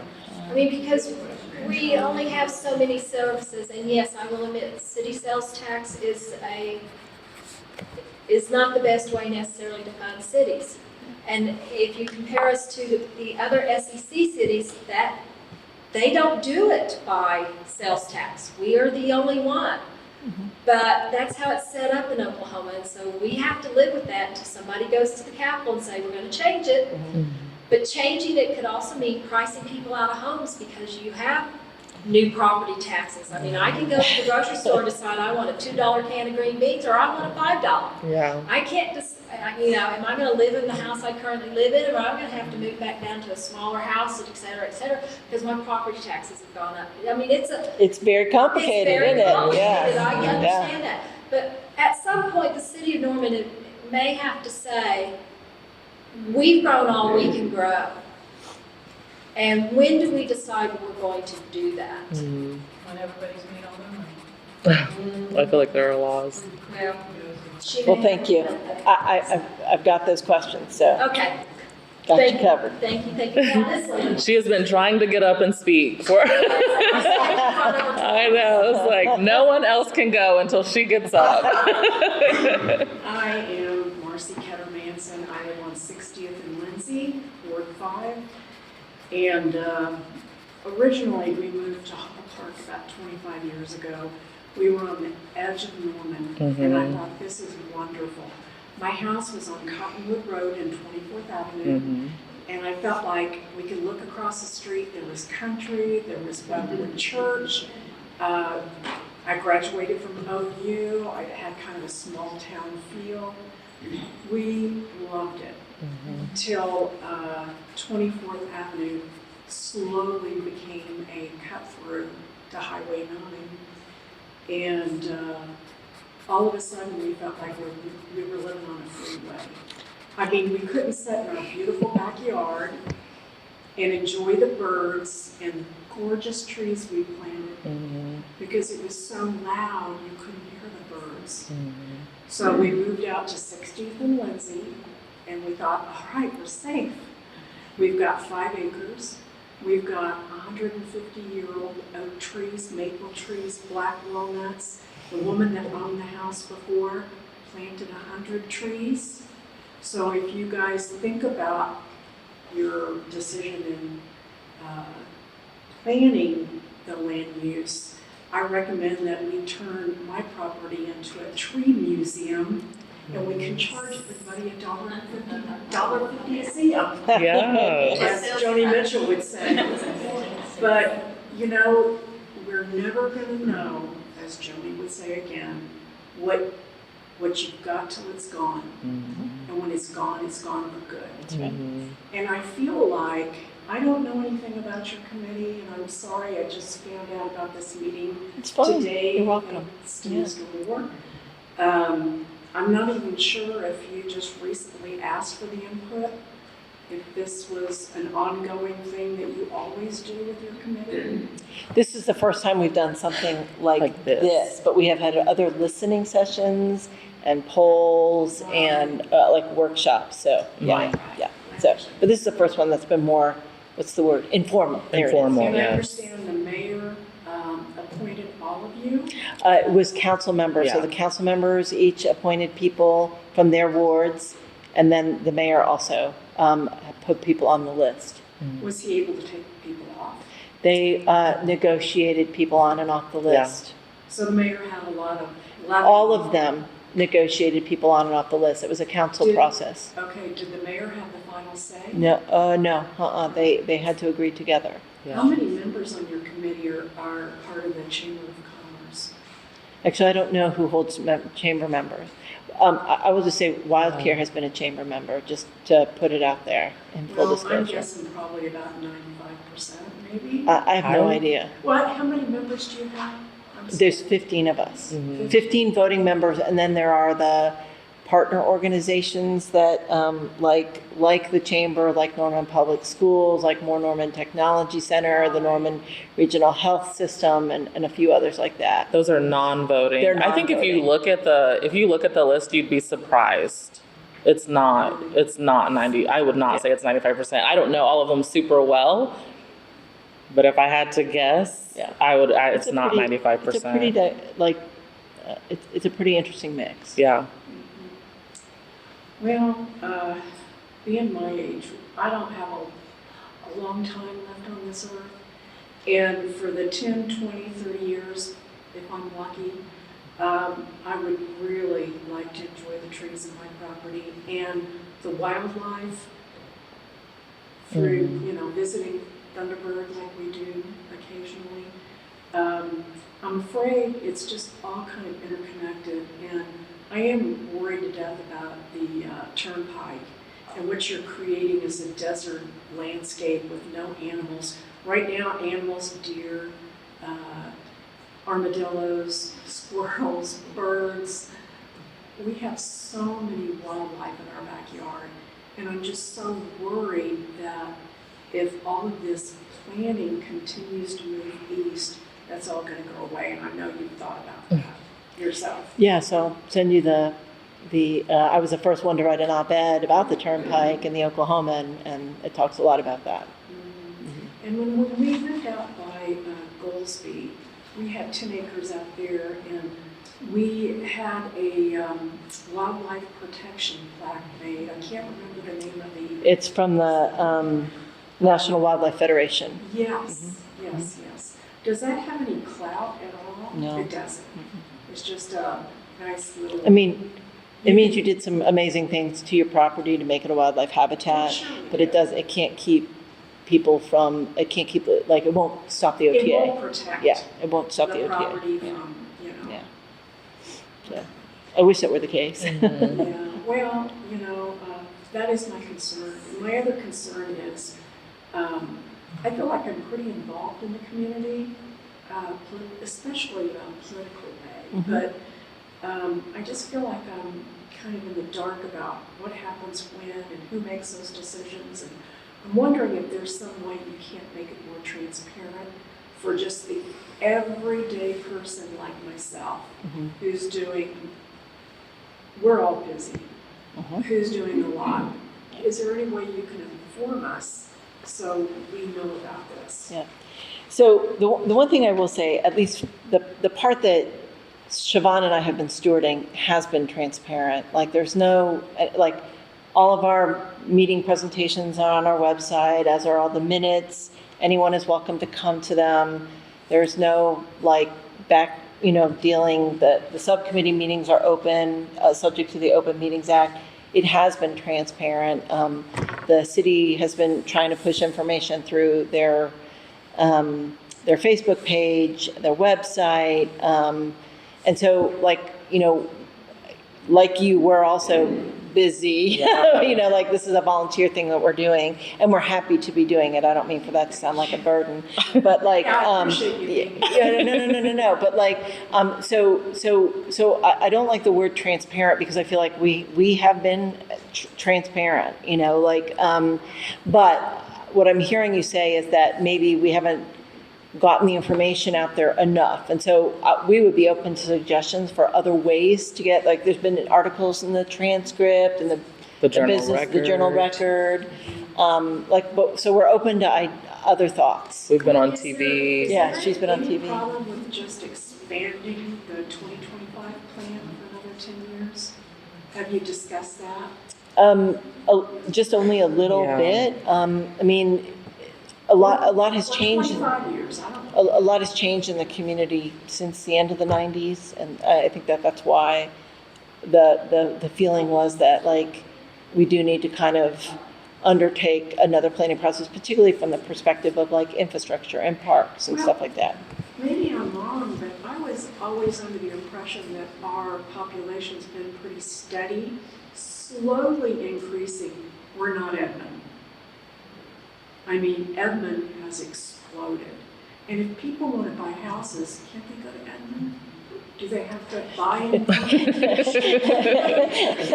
I'm not really sure how you get someone to why go somewhere else. About providing houses for people? Well, because there's a lot of people that can't buy houses here that because of the affordability issue. Yes. Yeah. So I think what did they just say? 76% of our residents could not afford to buy a house or move from their house to another house. Yeah. That's a big deal. Well, the subdivision that Home Creations is talking about building, I assume those are going to be affordable houses. I don't know which subdivision you're talking The about. one that's right on 48. Isn't there some discussion about that? I'm sorry. So this actually, you're making a really good point for me. We don't look at individual projects. That's for council to take up and the city staff. And so I don't even know what you're talking about. There's one up in Indian Hills on 24th. Didn't you limit how many houses could be built on 48th Street? So for East Norman, yes, it's that 10-acre rule. Well, I could be wrong, but I'm under the impression that Home Creations has bought a large area of land on 48. I think it's 48th and Highway 9. The guy has the big sign that says, build like you live here.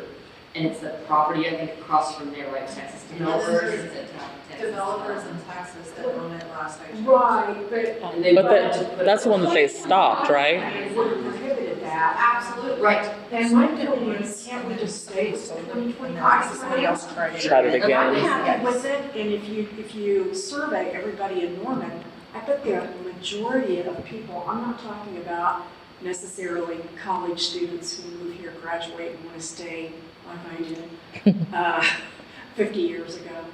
But I think the majority of citizens that live here that are not connected with the university are perfectly okay with the 2025 plan. So Marcy, if that's okay, that's a question I'll carry back and ask, like, you know, what are the pros and cons of not staying with the 20, whatever it is, the plan that we're under right now, the plan that was created, the 2025 plan, yeah, okay? Yeah, Is that okay? Yeah, that's Yeah. fine. And if you do your research, there's communities all over the country that limit the growth population. What's wrong with Norman doing that? Okay. I mean, I'll ask that Norman- question as well. Norman invites Yeah, I have that citizens. down. I don't see that any of us here are, you know, we've got our arms open to development on the east side. We'd like to protect what we have. Yeah. Thank you. Yeah, I really. But I would, like a point that she made, I would love to hear, yes. How do we get the word out more? Everyone got a postcard when we first got it. I posted on Facebook, a Ward 5 Facebook thing. People got very upset. So we literally moved it to Little Axe. And 6, 7 people showed up. No, I think it was one. I can address that. Tassie did and some. That was a different, how many people came to Little Axe? Sorry. Was it One? It was one, yeah. So, I mean, we literally, I got feedback that you are not having it in Ward 5, that is not far out enough, this and this and that. So we moved it to Little Axe. And that doesn't mean that we're not right. open to feedback. Right. It's not like, oh, you missed your shot. But like, that's not that at all. But I do want to say that I mean, we literally made sure that we had it in time to change it publicly state it, and moved it to Little Axe because of the feedback we got. Yeah. And then we had one person show up. So if you can tell us how to get it out there, we'd love that, because we're literally moving it to get it to you. If I can take it in one sentence. Maybe one word. Facebook.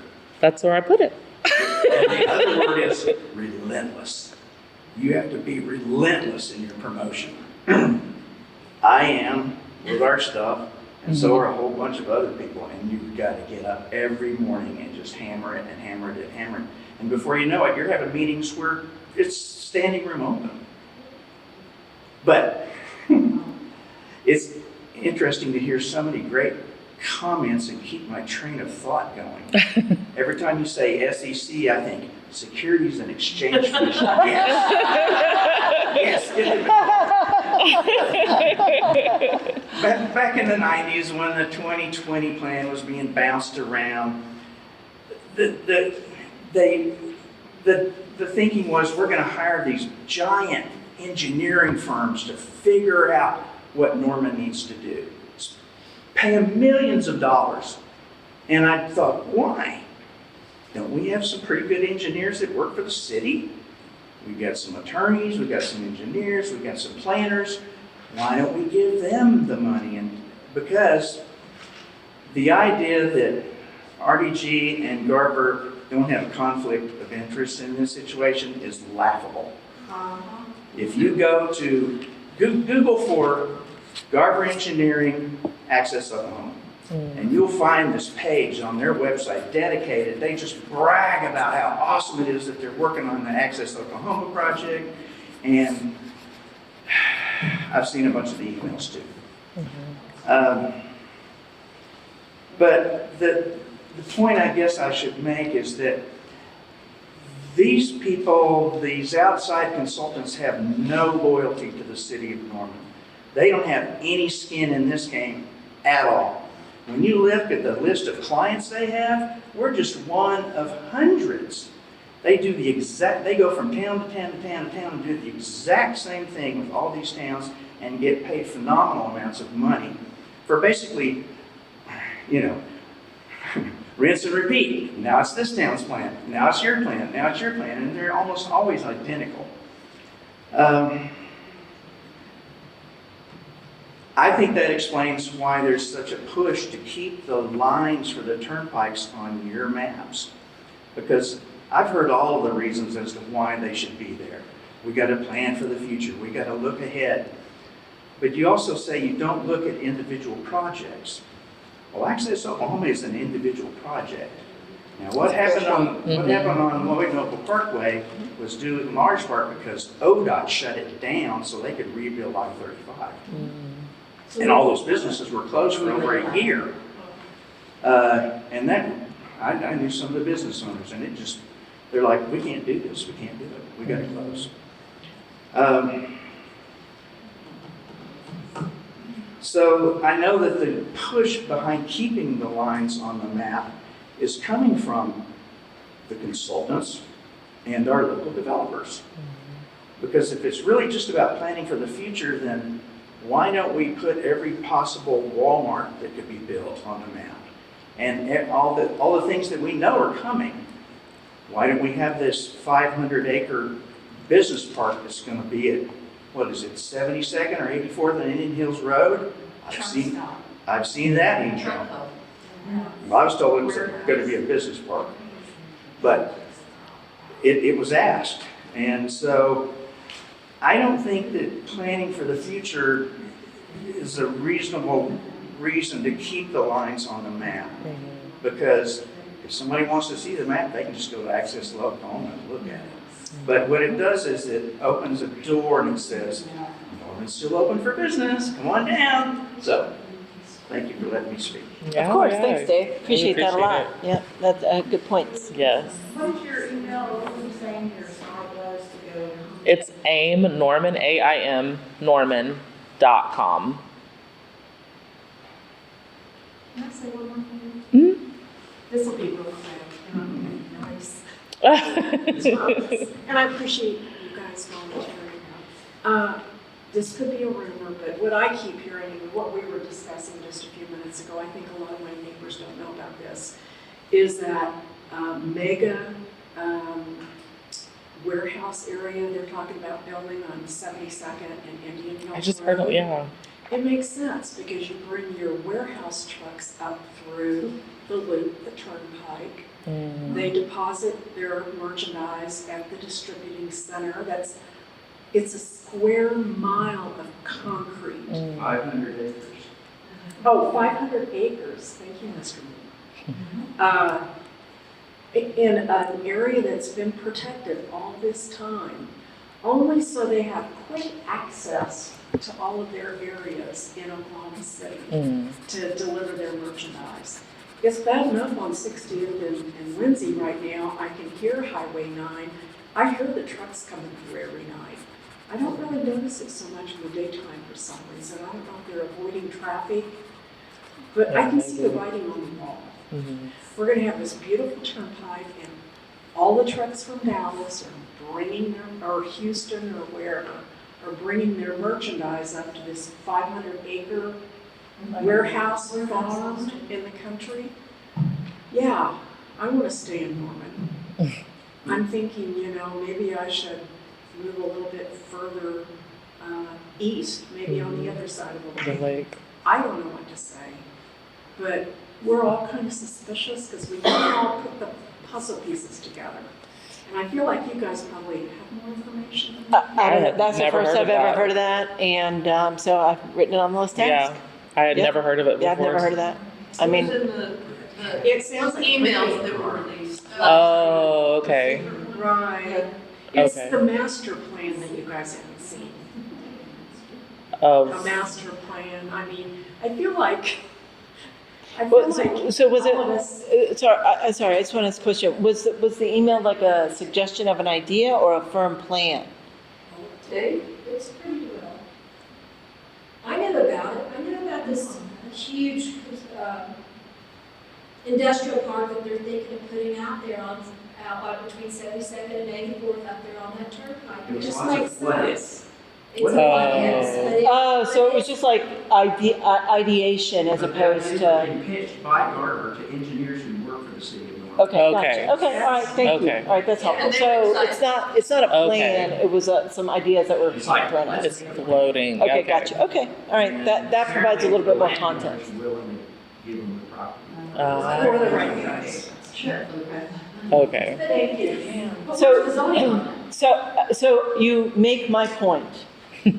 What could stop that potentially could be a land use plan Right.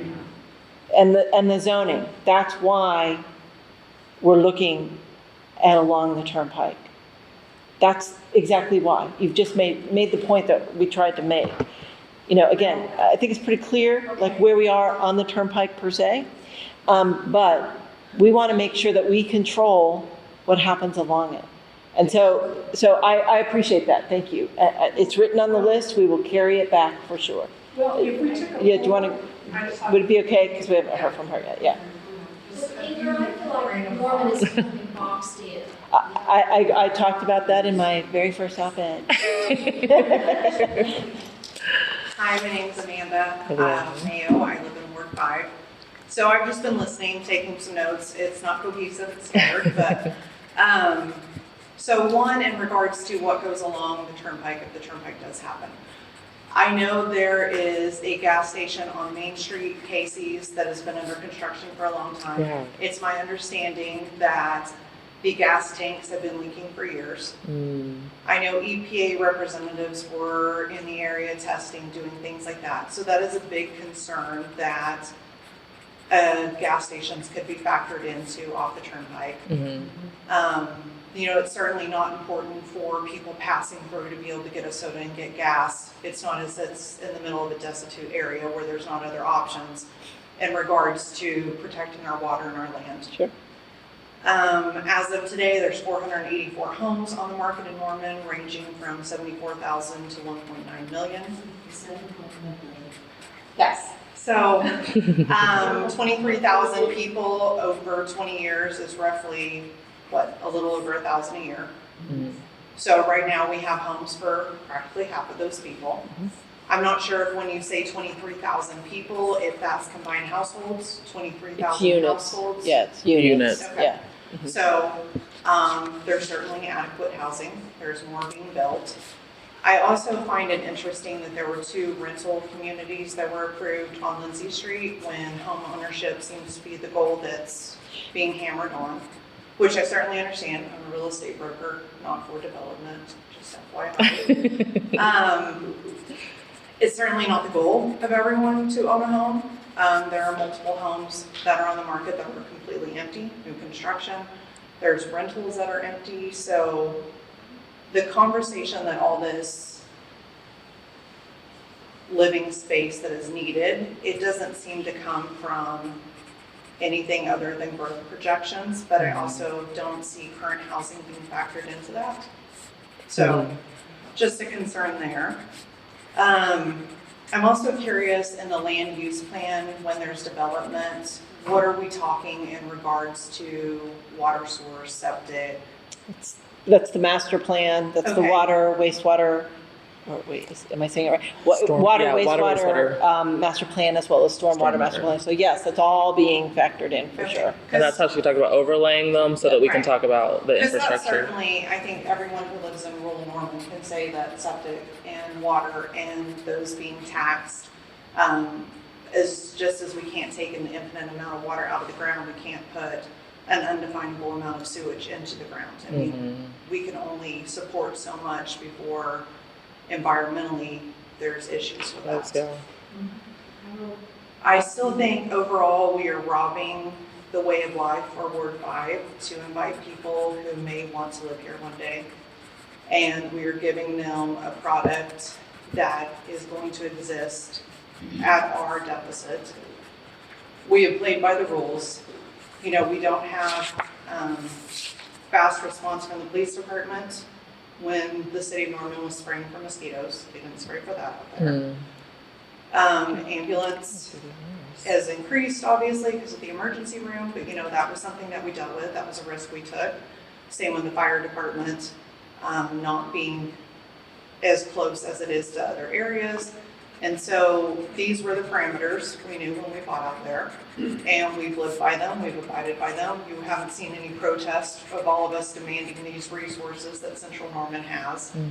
So the fact that we've done all that, we've nurtured our land, as people have said, and that everyone's trying to constantly change the rules is just overwhelming.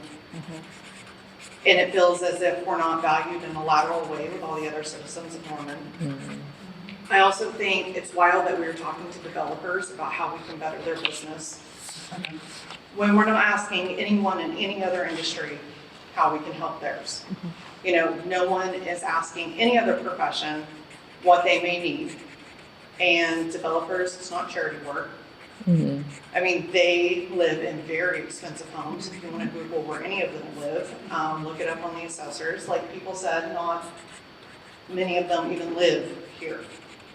So for them to make a large amount of money selling a product just to make money, I mean, that's their goal. They're not trying to do anything else. Anything they do to market their property is just to sell it faster.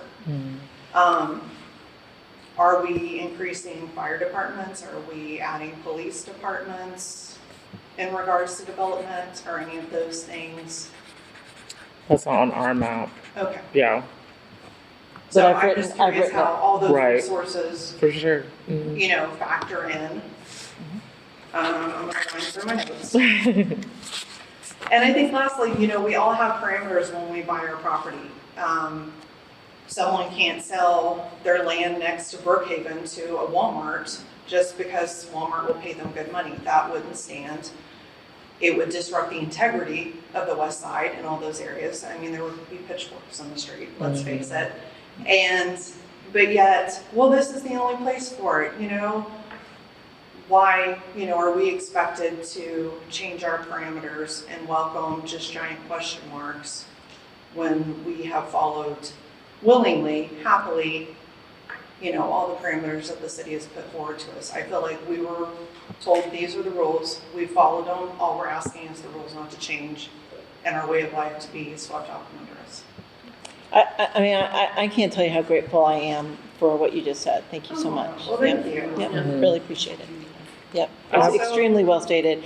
It goes to show how powerful it can be sometimes to listen and integrate and share back. But I really am super grateful to you for what you just said. Thank you. Well, thank you. I'd also like to add one last thing. I think sometimes outsourcing things is important. I know that's what it looks like has been done with Barber, but I feel like that outsourcing was very intentional and corrupt, personally. Like the library that's been shut down, you know, I would assume that was checked out by city inspectors, but yet things were obviously missed. I'm a real estate broker, but if someone asked me to list a skyscraper, I'm not going to do it. That's not within my wheelhouse. I wouldn't take on something that I'm not capable of doing to my best ability. And I do feel that just some outsourced knowledge could be helpful for the engineering. I know, Siobhan, you're in real estate.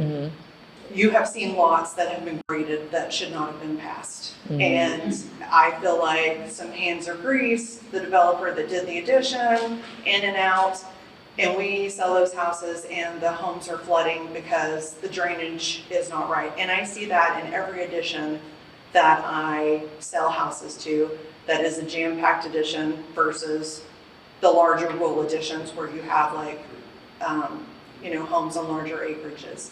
So that's my concern, is that that's going to be the copy, paste, repeat in rural Norman.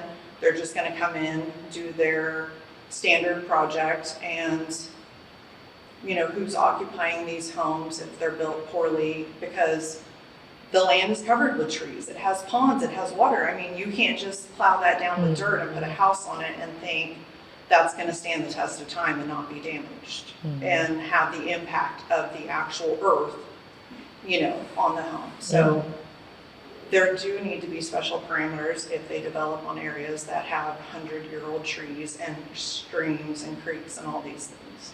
And the deer. And the deer. I live on Lindsay between 48th and 60th. I have a ton of wildlife. Still on my bucket list to see a fox. I'm holding out for that. You need to talk to me about that. Yeah. It's not going to help, but yeah. Those are my thoughts. Yes, great, thank you so much. So one thing I want to, it's almost 8. One thing I really want to say that goes back to, you know, you talking about like reading between the lines that 95% is from the chamber. In our June meeting, it got a little contentious between some people who were very much like, no, we want to move this line. We could go all the way to 77. And I'm just making up things. And there were a lot of us that were like, then what are what is going to happen? And that's why you then saw from the last meeting that that Mr. Moore filmed, was that coming back to it of like, no, we wanted this. And there was a lot for Ingrid and I that were like, there's some voices that don't want to speak, right? I mean, you have that in every community. You have people in Ward 5, you know, there are you guys that are going to show up and you're going to do your thing, but you're going to have your friend that says, can you say this when you go? Can you do this? And that was a huge thing of mine, especially, was like, I want you to hear everyone speak. And so I had the consultant call on every person had to speak on the steering committee that day. And that's when that line moved back, because the loudest voices in the room were being heard. And I was like, there's a lot of voices that are emailing us after with great ideas, these beautiful ideas, but they don't want to say it in front of everyone. It's the intimidation. It is.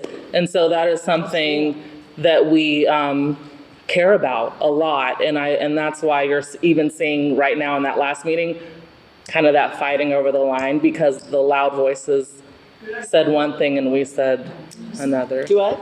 Good idea at the college. Thank you. And do it again. Yes.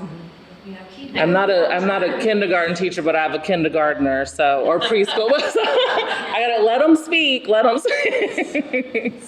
have a question. So let me just check in. Jane, what time do we need to be out? Well, she was gonna be back at 7:30, she's leaving her family to come back and close it down, so we have to be out here at 8 o'clock. Okay. So can I just say, does everyone, I think Dave put our emails on the No Turnpikes site, is that correct? Yes. Yeah, so, I mean, please feel free to, and use the Ingrid Giuffredo one, not the Wild Carol one, please. But my staff are like, what are these? Please feel free to follow up with us in terms of emails or calls.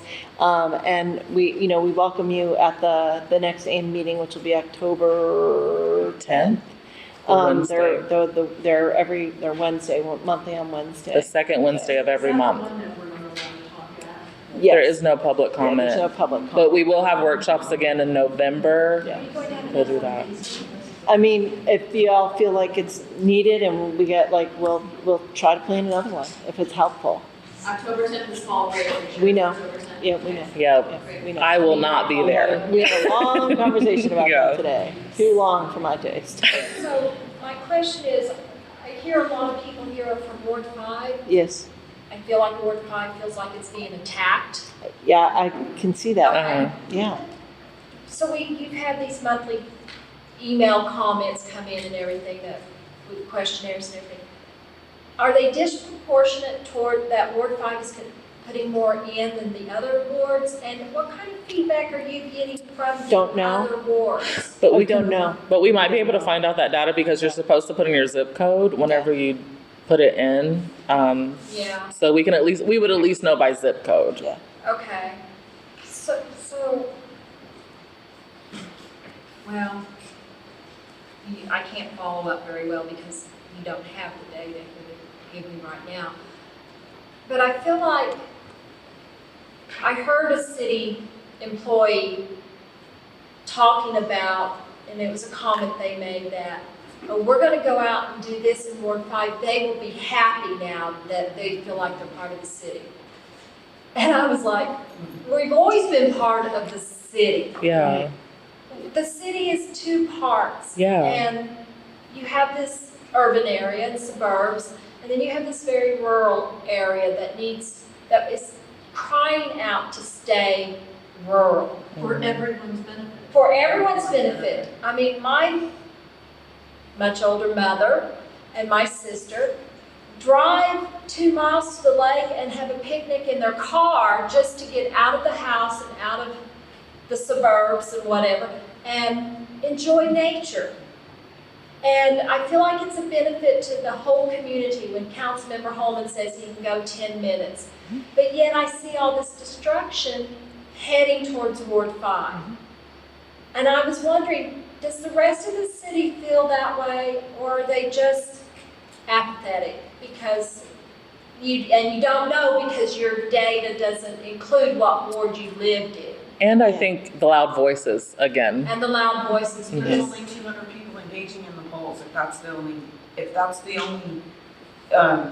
measure that you have, is just the aim. That's one of our measures. Yeah. We've had 7 workshops. We've had 30 listening sessions. Is the data being gathered from those sessions? Yes, and that's been primarily done by RDG, and we can ask Pam about whether or not we can see like who answers what by the wards. But you know, I mean, I can't speak to how people feel, and I do want to just say there's one thing I do feel like I really want to say.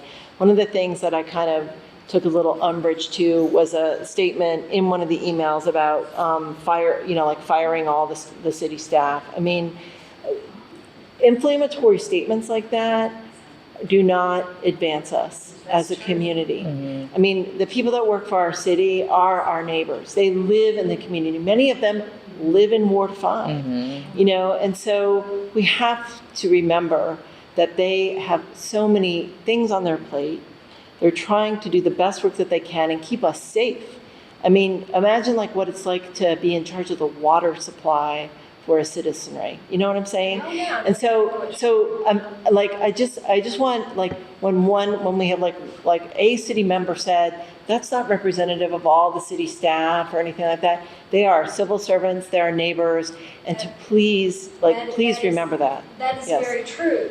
But to hear one say that, is that the feeling of the whole staff? Is that I mean, Ward 5 is such an let odd me ward go back with a question to you. Have you worked for an organization and a staff member has said something that you didn't agree with? Oh, totally. Okay, so so I don't think we can say that like one person's off the cuff comment is in any way representative of the entire staff that works tireless for us. This side of town, maybe that sounds bad. This area of town that is represented largely lately because they feel like they're being attacked, getting a reputation of being the rabble raisers or the problem kid or anything, because we're just citizens of Norman just like everyone else, but yet everything seems to be directed at us right now and we feel like we're being attacked. And so we're being the vocal group right now. Right. We're not intimidated to speak. Right. And we're the loud voice. And you know, when the whole Turnpike thing started and we were strategizing about how to message, like one of the things that I hammered was if this becomes just a Ward 5 problem, it's going to be easy for everyone to ignore. We've got to engage all the wards. We've got to engage all the wards. And I continue to think that that's probably some work that needs to be done. So anyway, I appreciate your saying that. I don't know whether or not people see it as rabble rousers. I don't think that's necessarily a bad thing, to be honest with you. But anyway, I just want to thank you all so much for being here. I want to thank the city staff for being here and hearing the comments along with us. And if we get enough emails that say, we want to have another discussion session, we'll make it happen. Yes. I'm all on board on that. So, okay? So thanks. Oh, thank you.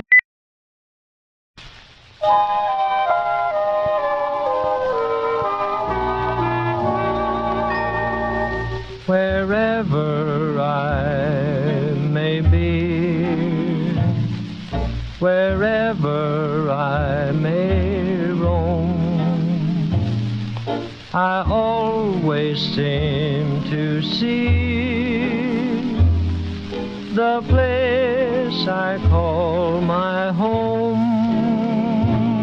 in old Oklahoma, beneath the western skies, where folks all say, "Hi, stranger," and friendship never dies.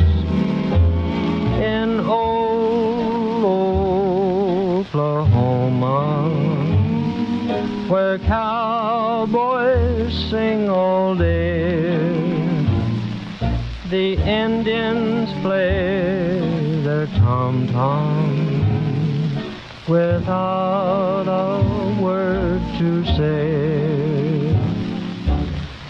Coyotes on the hilltop tell their lonesome tale. They say, "Settle down, you doggies, it's twilight on the trail." In old Oklahoma, beneath the western sky, I've lived there until now, boys. I'll live there till I die. Coyotes on the hilltop tell their lonesome tale. They say, "Settle down, you doggies, it's twilight on the trail." In old Oklahoma, beneath the western sky, I've lived there until now, boys.